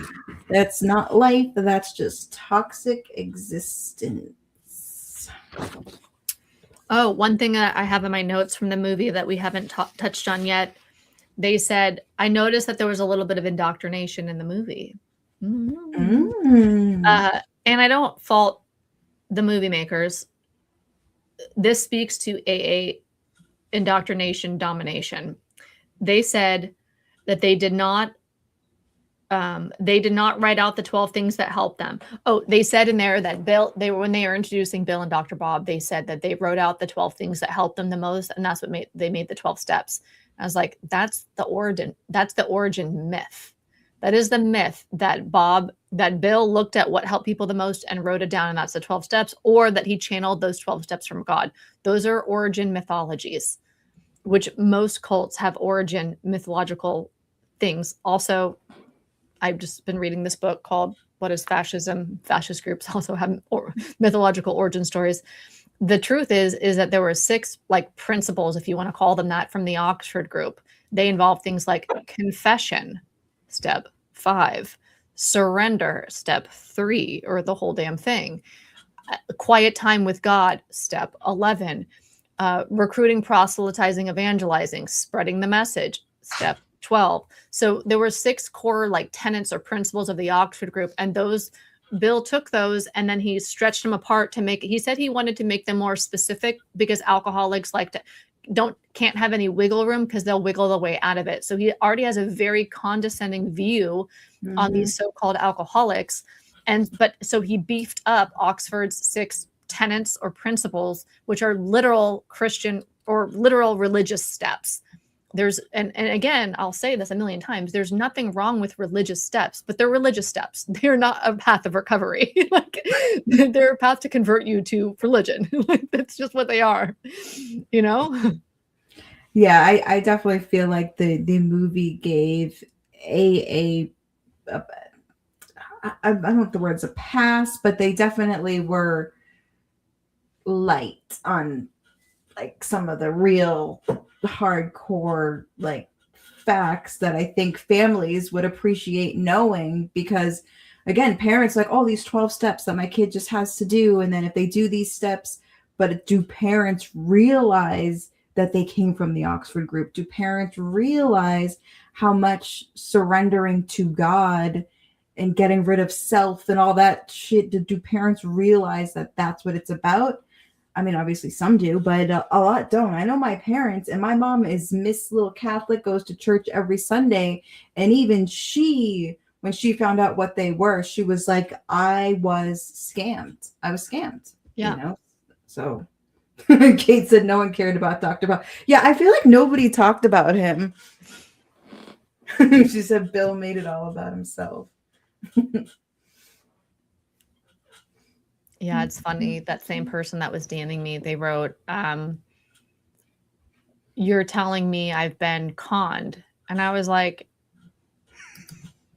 he wrote this whole thing and then he's like, but you're telling me I've been conned. And I'm just thinking, first of all, the personalization of so much of it is just like, it's just an inaccurate way to like really understand and evaluate what the fuck is happening in life. It's not personal. What I write on my Facebook page is not about any one individual in a 12-step program. I don't know you, bro. Like, I don't know anybody that's like, I don't know the randos. So it's not about you. And actually, it's not even about me either. When they say like, your perspective is so self-centered, you only care about yourself. I'm like, no, I would actually argue that your perspective, thinking it's only about me, is self-centered, that you can't even see that there are people that are being helped by this because you can't see out of your own perspective. No, but he was saying, you're telling me I've been conned. And I'm like, I'm like, but you're not a victim. You're literally choosing to be reading deprogramming content. And not only that, you're literally doing like 30 to 50 comments a day, like all week long. So you're choosing to engage with deprogramming content. No one's telling you you've been conned. You're telling you're actively looking at the matrix and taking the red pill or whatever the fuck is the analogy. And then if you're having cognitive dissonance because what I'm saying probably sounds logical, but you're believing something else, but then you can't blame me for it if you keep going back to it. I kind of was like, well, maybe you shouldn't keep coming back here. Like, if you don't want to deprogram, maybe don't read deprogramming content all day long. Like, this isn't for you. Like, I'm so happy for people who think that AA saved their lives and it's the best thing that happened to them and their relapse almost killed them and now they found a path to God and all that. Stay in AA. Do not read deprogramming content. It's not for you.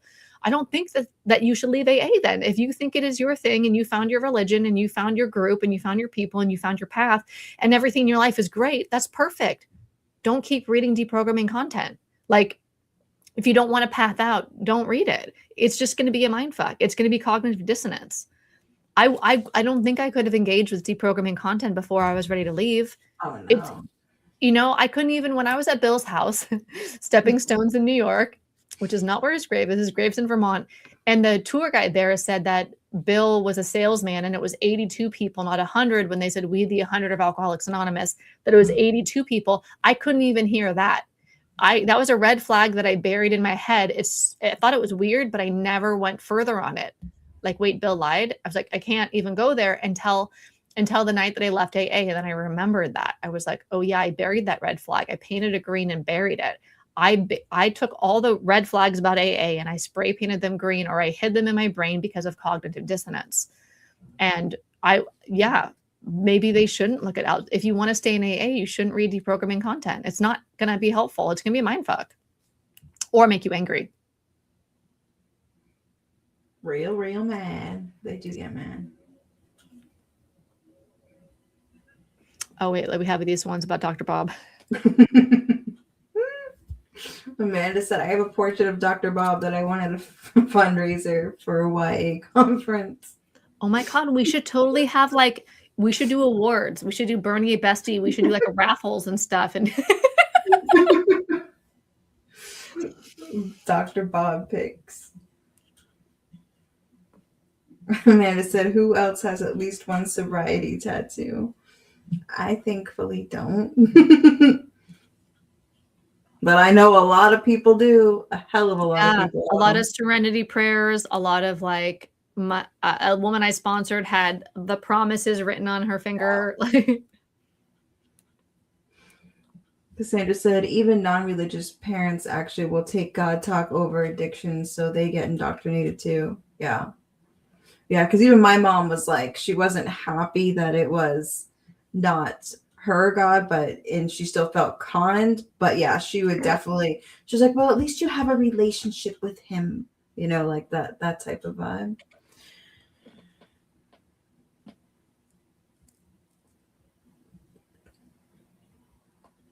Is that the grave? Oh, is that Lewis? Lois? That's Lois had a hula hoop when I was there.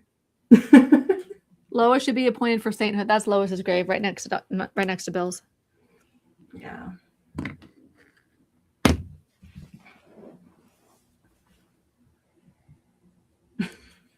Dongleberries said people proudly labeling themselves as a dead man walking because they believe they have a deadly disease. I'm done labeling myself as an addict for life and letting my sponsor control me. Yes. Yeah. Yeah. I mean, it should be known that it's a training wheel, and that when you take the training wheels off, there's work to do to restabilize yourself without the training wheels. The training wheels helped for some. AA, yeah, I stayed sober, so I can't say AA didn't help at all. You know, knowing people who are also sober helped. Could I have met people sober in other places like Smart Recovery? Yes, but you know, so it wasn't for nothing. I got the goal whatever, but yeah, it should be known that when you leave, there's more work to do in order to get it out of your head and to move on.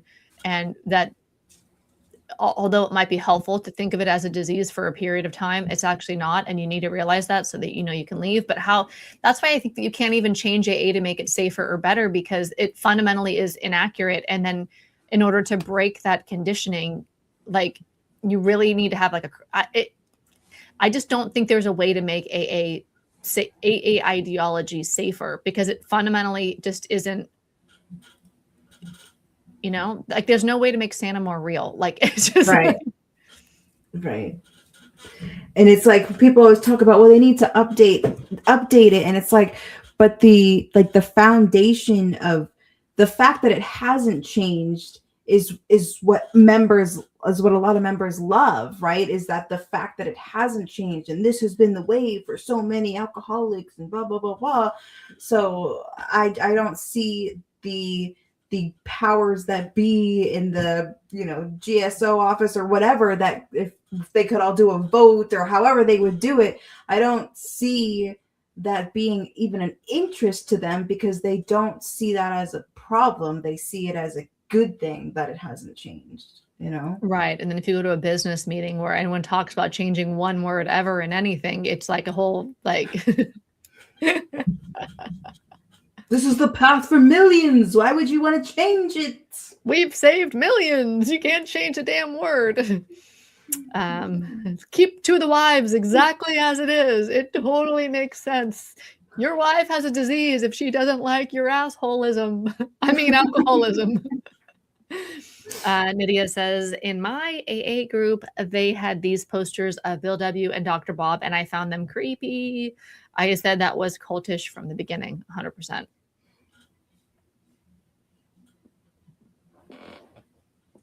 Blue Butterfly said Basher is an ad hominem attack. Y'all said that last week that because we were both wearing beanies last week, and y'all said in the comments that we should have matching beanies. And so my first thought was, do we need some Bernie and Bestie beanies? And then yesterday I was going for a walk and I thought, no, we need beanies that say Basher, and maybe even in a graffiti font, like Burn the Stigma style, like Basher bitch, like, yeah, Basher bitch. Like, remember in 8 Mile, does anybody see 8 Mile, where Eminem just gets up and he's like, yeah, I live in a trailer park, yep, and my mom's spaghetti, whatever, and he says all the things about him so that nobody else can say anything. He owns it all. So I was like, what if I, even though I don't agree with the Basher term, what if I just embraced it and just like wore a fucking hat that said Basher? I don't know that I'm going to do that. I don't want to aggravate. You don't want to feed the trolls, but it was like, okay.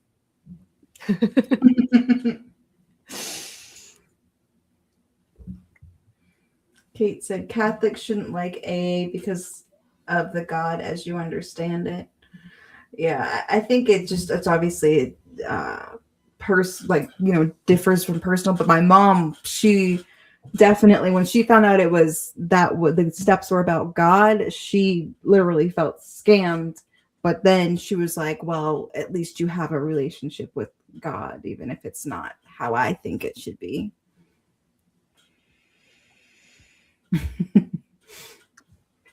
48 says, I had the Serenity Prayer tattoo covered up 2 years ago now. There's a lot of AA tattoos in deprogramming people. And then Custom Sewing says, these tattoos were so tacky, even more tacky when they name their kids after people or program words. Yeah. Serenity. I get it. I get it. I have so much empathy for it. You guys saw me on Bill's grave crying for my life. So then somebody walked under the graveyard and I was like, I got to get it together. I've just been like literally losing my shit for 20 minutes crying over Bill Wilson's grave because I believe all the baloney is true, right? True believer. Someone walks into the graveyard. I'm like, she's probably going to her grandpa's grave or something. I need to get this shit together. And then she walks straight up to Bill's grave. And I was like, oh, okay. So I kind of stepped aside, let her have her little moment with Bill. And then she said, are you going to where he was born? The tavern down the street. I was like, wait, he was born around here? So me and my new Bill's friend who had we did furthered our AA tours and we went to the tavern down the street, his grandmother's tavern where he was born. He was born at a tavern. How funny is that? And it's like a bed and breakfast for AA and they have like, it's a meeting house and stuff like that. Nydia says, Lois made a lot of money out of it too. The estate and copyright was left to her and her relatives. Yeah, well, 90% of the book royalties were left to Lois and then 10% were left to Bill's mistress. Anybody else read Bill's last will and testament? No.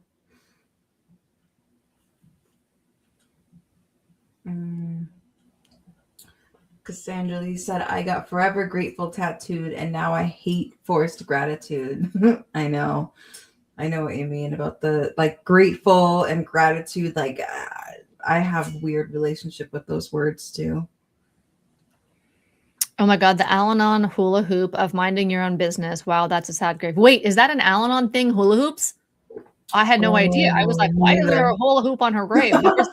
I've never seen a hula hoop on a grave before. I thought like somebody was like a diehard Al-Anoner. Is a hula hoop part of Al-Anon ideology?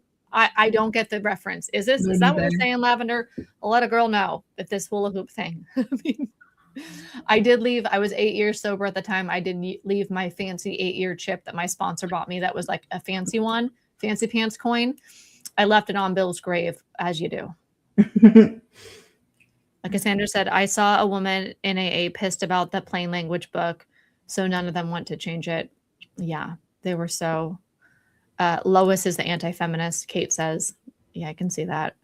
Nydia says, in 2020, AA trustees kept telling people on Zoom conferences that they were updating the big book, but in reality, it was a cover-up because they wanted to keep the first 164 pages the same. Yeah. I went to an Al-Anon meeting when I was like 4 or 5 months sober. I was in New York for a month when I was 4 months sober. I did my first 5th step in New York with my temporary sponsor there. And I remember my last night there with her, we went to an Al-Anon meeting because she was also an Al-Anon, that double winner thing. And I just remember I went to that first Al-Anon meeting. I didn't go to Al-Anon again for like 6 years or something because it was so like horrific what I heard. The speaker got up and said, hi, my name is Frankie, and I'm an Al-Anonic, my disease of Al-Anon. And I just like threw up so hard in my mouth. And I was like, I need to run the fuck out of here. But, I was probably having a panic attack because my anxiety was so crazy at the time. And I just stayed to the end of the meeting, but I was like, I can't ever go back. That's like bananas. What do you mean you have a disease of Al-Anonic? What is literally, what does that even mean? I knew I was drinking. There was alcohol is a thing, but what is Al-Anonic? What is Al-Anonic? I was like, this has gone so far. We've gone so far into crazy town. I can't even recognize what is what? Yeah.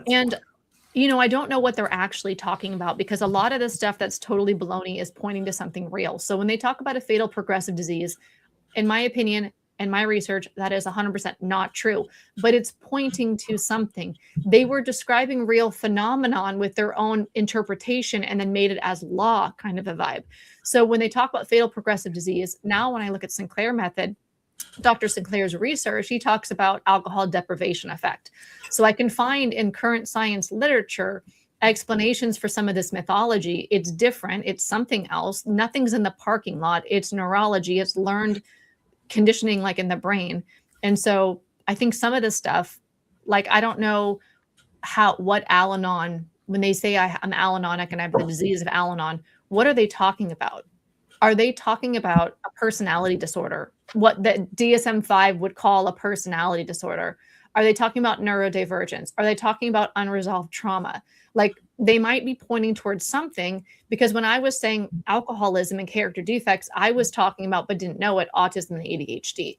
So often we're pointing to something with these misguided words. It's not that nothing is there. People have problems, and those problems are real. I just think the frame is wrong, and the frame traps us in the wrong solution. And yeah. What do you think, Bernie?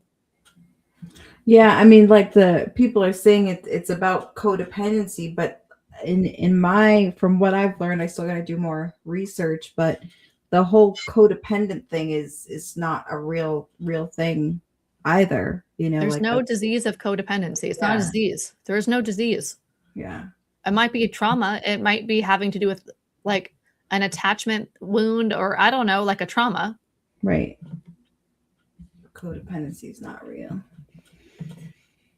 Deborah said, I'm so here for this. Just recently made the final decision to trust myself and leave. Yeah. What's up? Yeah, on Trusting yourself is the vibe. And we have Bella saying the steps from the meeting to the car park were the best steps I ever took. Was anything doing press-ups, push-ups, or burpees in the bushes? Probably not. Burpees in the bushes. Kate says they changed the preamble to make it more inclusive, and all hell broke loose in my meeting. I can imagine it. Green Mountain Mama says, at the last few meetings I attended, people brought up the Oxford group in a positive way. I felt like there was a make recovery great again movement that seeks to embrace its authoritarian roots.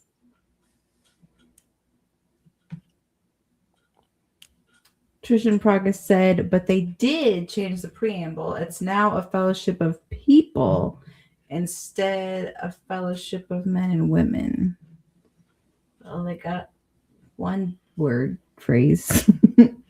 Has anyone read the Plain Language Big Book? I just laughed all that time and effort. I read some of it, the part that you can look for free on Amazon. I kind of opened it up maybe, I don't know, like 6 months ago or something. And I looked through a little bit of it, and it just seemed very basic, like third grade level words. But I don't really want to read any AA literature, honestly. I hear you. Deborah said, read the orange papers and totally confirmed my feelings. I never could grab on to the ideology of powerlessness. That's good. Lavender says, that's where I heard the hula hoop thing first. Okay, so it's an Al-Anon thing. That's so funny, because I was like, until I'm today's years old when I'm learning about razors in the butt and hula hoops on the grave. I didn't know about the hula hoop. Al-Anon's main teaching is about detachment, trying to control or enable the drinker.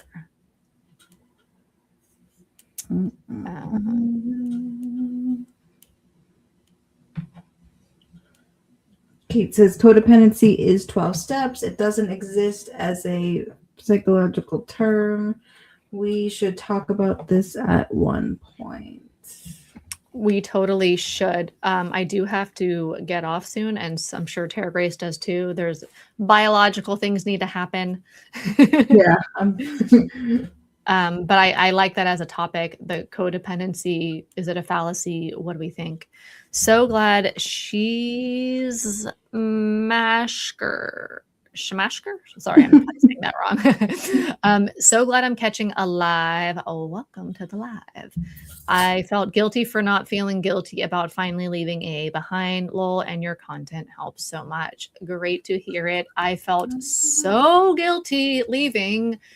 And then even when I wanted to speak about it 5 years after leaving on the internet, I felt so guilty, like I might be ruining it for the newcomer.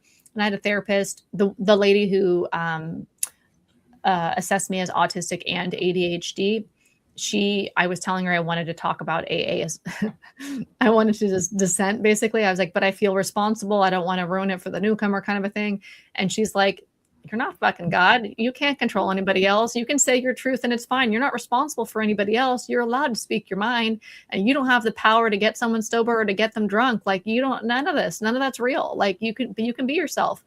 And it's true. Nothing anybody would have said could have got me out of AA when I was really deep in it. I would have blocked them. I would have called them a basher in my own head. Well, I don't know if I would have called them a basher, but I would have found a way to stay in my cognitive dissonance. I don't feel guilty anymore. I don't feel that guilt. I don't believe it. Cassandra, yeah, you two are going long 3 hour. Bernie and Bestie in the house. It's Brittany, bitch. Yeah, I think like I get to my capacity. At We're 3 about hours. there, and I'm about to need a bathroom break like you wouldn't believe. It says, yes, but we had a group conscience to go back to men and women. It sucked. That was my final meeting. Do you guys want to do a group conscience right now? No. What I guess my inquiry, whether you're watching live or the replay, I really want to know what you think. If you could redesign the treatment industry or treatment in general, what would you think treatment from alcohol or drug like addiction would look like? Would it be a 30-day stint at Hazelden? Like what is the answer? Like what is the answer to addiction? That's not what we're talking about here. We're talking about deconstructing 12-step ideology, but it is interesting to think about what's the answer.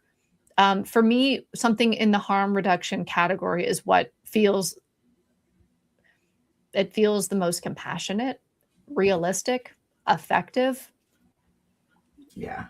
Yeah, I feel like there should be like when you go to treatment, it's like, okay, are you trying to quit everything completely? Are you trying to reduce your use? Are you trying to just use safer? Like, I feel like there should be different types of treatment and different types of, depending on your goals, because everybody's goals are different, but we assume somebody's struggling, we must get them to stop everything. And that's just not it.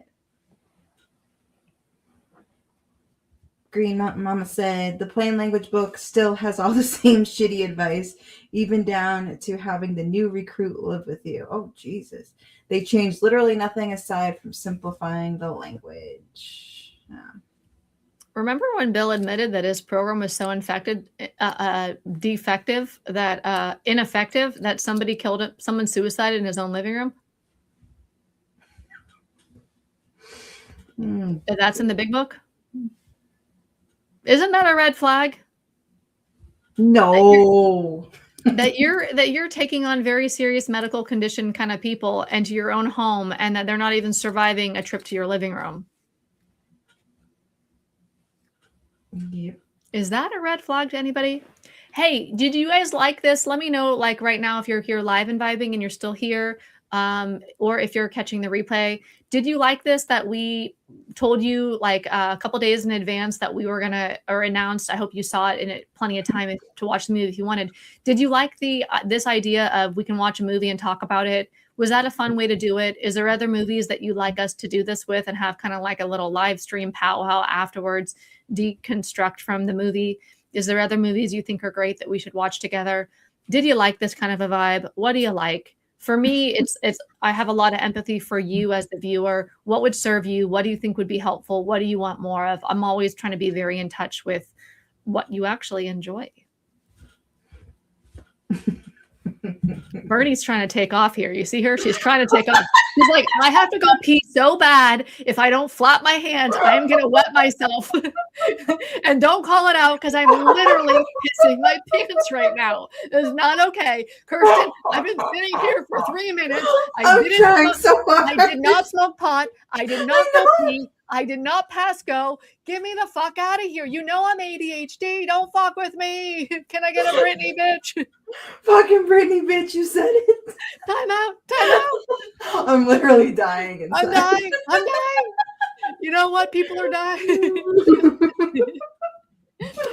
Should I save your life and end the live stream? Please. I love you guys so much, but 3 hours for me sitting in a chair is a very long time. And yeah, I gotta pee. Yeah. I'm impressed with your bladders. Me too. Bestie, do a mystery science theater with you and Bernie. Hey, Bernie, you want to run and go pee? And I'll look at these last comments and then I'll run and go. Okay. Yeah.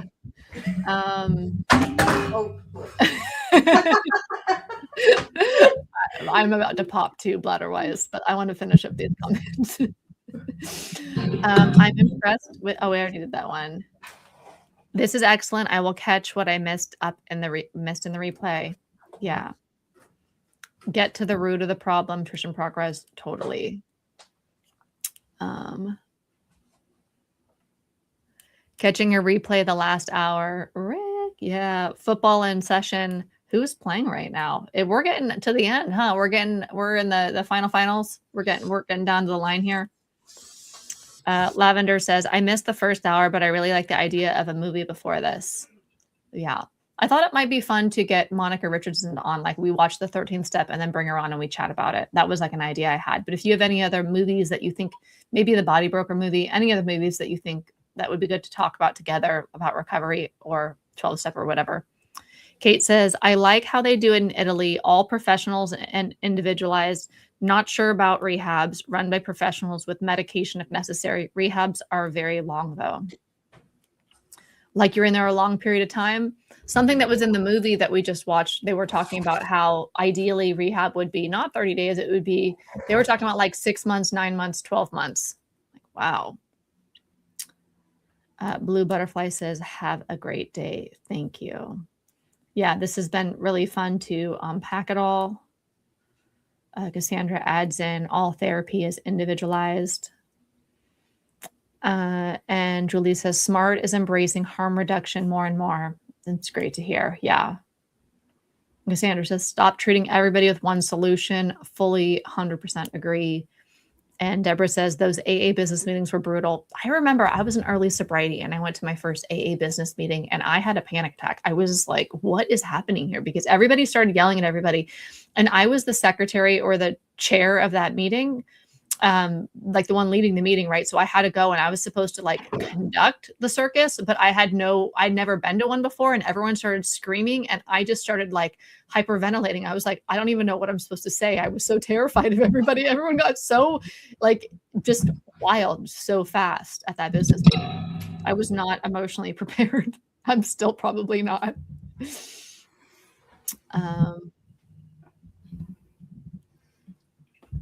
Julie says, Monica's great. I help moderate her groups.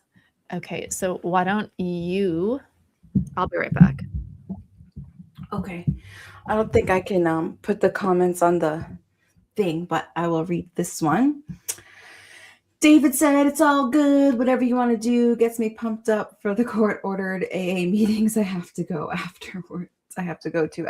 Yeah, I think I can't put the comments on the screen. So sorry about that, guys. But, oh gosh, I don't know how to fill a time. I'm not good at this like Kirsten is. Should I read some more, even though you guys can't see them on the screen?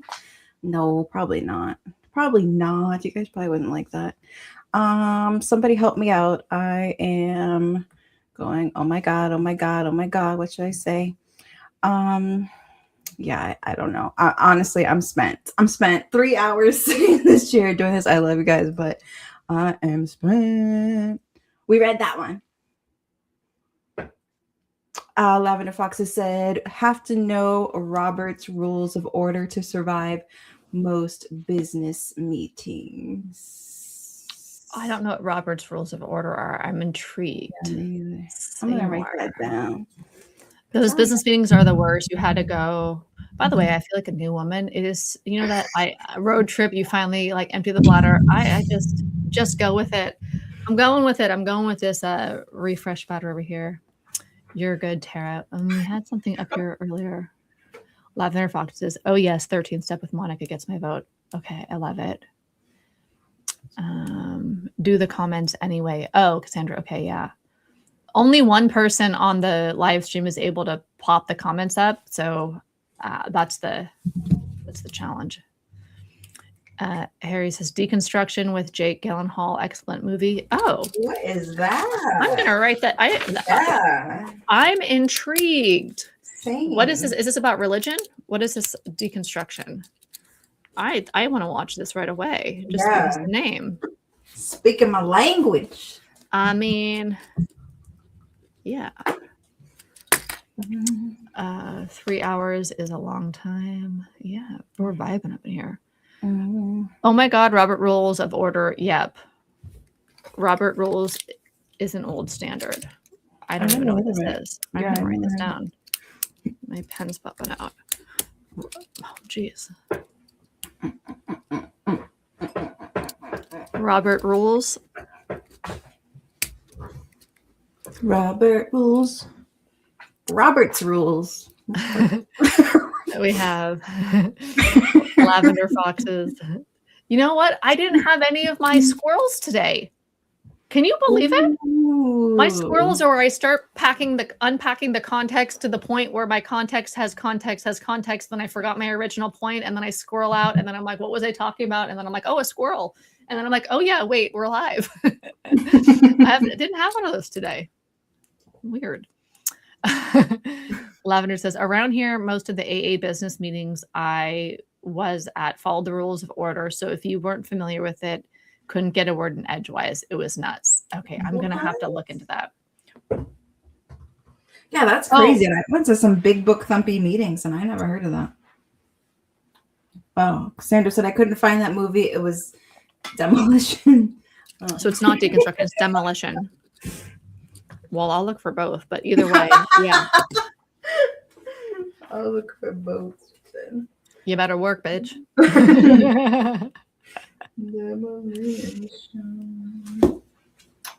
Chase says, I'm no longer in AA either. I had a friend tell me if I don't go get a home group, I'll relapse. I'll laugh my ass off. I do, however, think the literature is up there with other great spiritual literature and teachings.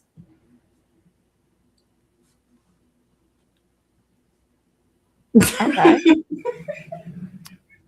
Sorry, I smoked when I was off. Yeah. The idea that we're going to relapse if we don't get a home group, obviously that's baloney. I do think that there is evidence that shows that connection can be healing and helpful, especially with like-minded people in recovering from addiction. So nobody is denying that groups, that self-supporting groups can be helpful for people who are recovering from addiction, or being around like-minded people, or being around people who understand your problems can help you get through your problems. Support groups, whether like we were saying, like the cancer support group, or if it's going to be any sort of a divorce support group or anything, like there's of course benefit, but the idea that you're going to relapse without a home group is baloney. That's indoctrination. That's not true. You think the literature is up there with other great spiritual literature and teachings. I thought that as well when I was inside Alcoholics Anonymous. I thought it was this kind of spiritual text, was like mysterious and it came alive. And every time I read it, I found something new and all of that, right? I no longer see it that way. I see it as incredibly harmful and dangerous ideology. But I'm not right. You know, Chase's opinion is just as valid as mine. And there's going to be a lot of people that agree with you on that.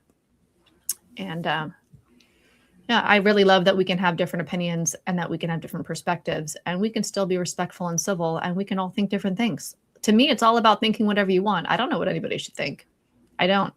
And I like it when people who share all their thoughts, who might be, you know, especially if you're thinking something that you might think is a little bit out of the context or out of what might be norm in a deconstruction space. I love that. I love when people say, I'm still going to meetings and I'm here. Or when people say, like, I don't know, if they bring in their religion, or if they're smoking pot or whatever. I like that we can just be ourselves, you know, that there isn't like a control system in deprogramming. It's really about being ourselves and thinking for ourselves, and our thoughts aren't wrong. We can trust ourselves and our thoughts.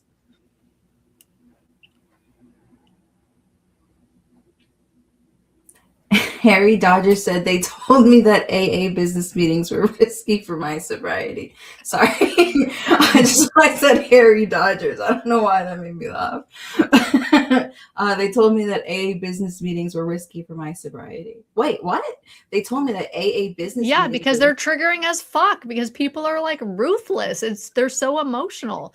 I could see they could I could see why this is true, because like I said, my very first business meeting, I was supposed to be like in charge of it because I was the secretary of the meeting, and everybody was unruly and bananas, and like, how are you supposed to contain or hold the space for something that's like out of control? And I felt a lot of pressure, and I started having an anxiety attack. So yeah, I can see why someone would say a business meeting is risky for sobriety.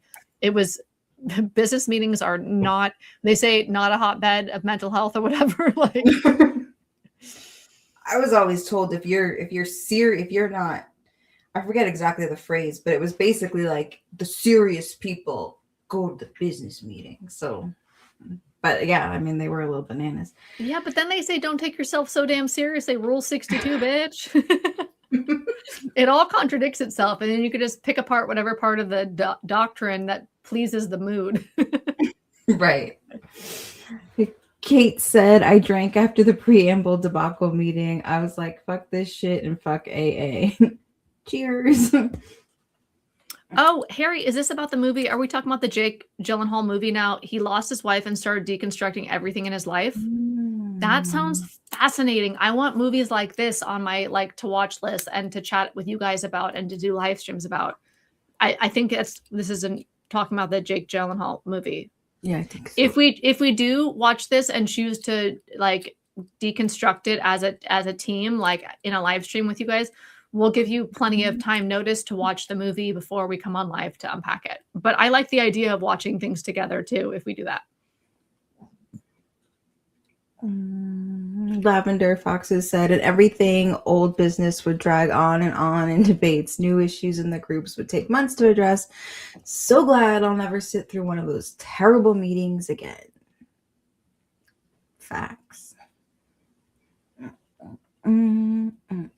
They told me about the BMs too. Is that bowel movements? Are we back on the razor bum? That's what I thought. I'm just recalling my early trauma from the early part of this live stream. My bum is on the razor. Yeah. Trish in Progress said the business meetings are also control freak games. The most arrogant alcoholics trying to control everything. It could literally be its own topic. Oh, sorry. Yeah, I was just gonna say it's such like when you see the top dogs, right? When they do like it's just like, oh what yeah. Ugh. Yeah, totally. I'm picturing it in my head. Lavender Fox says business meetings are a pile of poop. The custom sewing says, yes, the crazy ones go to a business meeting at 7 a.m. on Saturday. I was like, yeah, no, I will not go there at 7 a.m. on Saturday. You are insane. You know what? My home group, and I made it my home group because my sponsor went and she had a bunch of kids and it was the only meeting she went to that was kind of near my house. She lived kind of far from me. So I made sure to go. I made my home group her home group. So I would see her every week at a meeting. And it was called Too Early. And it was 8 a.m. on Saturdays, literally inside a church basement in San Francisco. Early. It literally was church basement. They weren't all church basements though. You know what I mean? Some of them weren't on churches, but a lot of them were. And this one was. But yeah, it was called Too Early, Saturday, 8 a.m. And we'd, of course, get there even earlier than early to make the coffee, whatever, do all the things. Kate says, for me, it's shattered. The only requirement is a desire to stop drinking, except trans and non-binary. That's when I realized it was all fake. I'm not sure I'm understanding that. Yeah, I don't think I do for me. So then the desire had to be more than just not to drink. You also, are they saying that trans and non-binary were not accepted? Or I'm not really clear exactly. And then Harry says, yes, it was demolition, not deconstruction. Okay, so we're talking about demolition, the Jake Gyllenhaal movie, Gyllenhaal. However, he didn't demolish his refrigerator at his TV and his house, deconstructed his life in general. Okay, yeah, that really interests me. So you guys like movies, topics as ideas for live streams. You like deconstructing specific parts of the ideology. Yeah, I have all the I won't ask you again what topics you want because we went through it last time. You're always welcome to message me with what topics you would want to recommend for a live stream or put it in the comments below. We did make a list of what you all said last week, and I kept that list. This week was in response to what you guys said you wanted. So my vision is to keep doing these over time and keep Bernie and Bestie vibes alive. I don't know what the schedule will look like in the future, but our next one is on February 1st. So the next 2 weekends, there will be no Bernie and Bestie, but then we'll come back later, February 1st and do one. And I know on my site, I'll put it on Facebook, I'll put it on YouTube, and I'll put it in the Deprogram Lounge. If you are my YouTube, Deprogram Lounge is the first link below. and it's a free community. So I'll post it in there as well to let you all know about it in plenty of time. I love these. I love hearing what you think. What I love most about these live streams, aside from just like singing Britney Spears with Bernie over here, is Weekend with Bernie, is I love hearing from everybody live and direct and engaging with you. I love when you guys are talking with each other in the comments. I love that this is our safe space to like, meaning that there's not really a whole lot of, if really any AA diehards here being abusive in the comments, and we have a place where we can unpack things together in a safe feeling kind of environment where we can express ourselves and speak our truth. And even if you didn't feel comfortable to be known, like you want to stay anonymous in your deprogramming, you can obviously make a YouTube account that is, you can call it like Baloney Bananas and just sign on as a random name with no picture. So you can still be anonymous here too. So I really appreciate everybody who is, you know, writing the comments here, sharing what's on your mind. I think it's really helpful when we can see that it's not just Tara Grace, it's not just sobriety bestie Kirsten who left AA and realized it's baloney. It's a lot of us, and we get to learn and grow together. And there's actually a lot of us out here. Remember, 95% of the people who go to AA leave, right, or more. So most people leave AA, and a lot of us are actively deprogramming. There's also the other thing I want to say. I've heard from people, because I get a lot of DMs, and I like to share with you the kind of general vibes that I hear, because Terry, you'd be the same way, right? We get a lot of messages, a lot of comments, and I read a lot of them. So I have a feel for what people are sharing that they're thinking.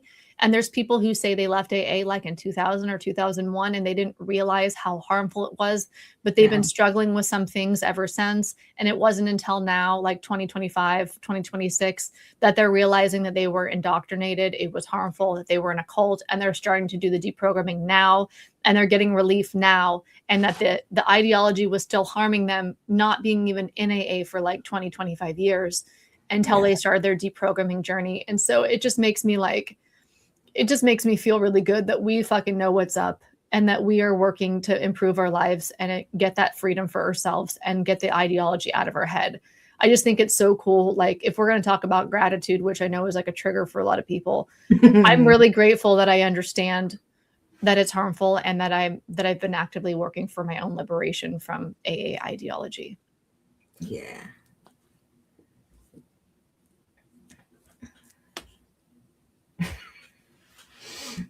Sandra Lee said, change name to Razors in the Bomb. This is like Bum the Stigma. Razor Bum. How did we even get here? Fucked up world.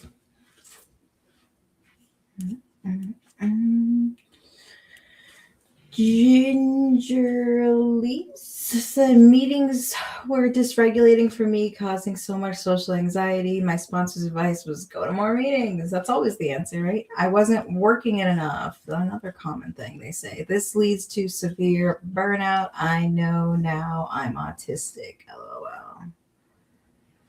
Yeah, it's everything is always more meetings, more reading of the book, but definitely more meetings. If the medicine isn't working, take more of it, take more of it, take more of it. You're not taking it right. You took it with a spoon instead of a fork or whatever that, no. Yeah.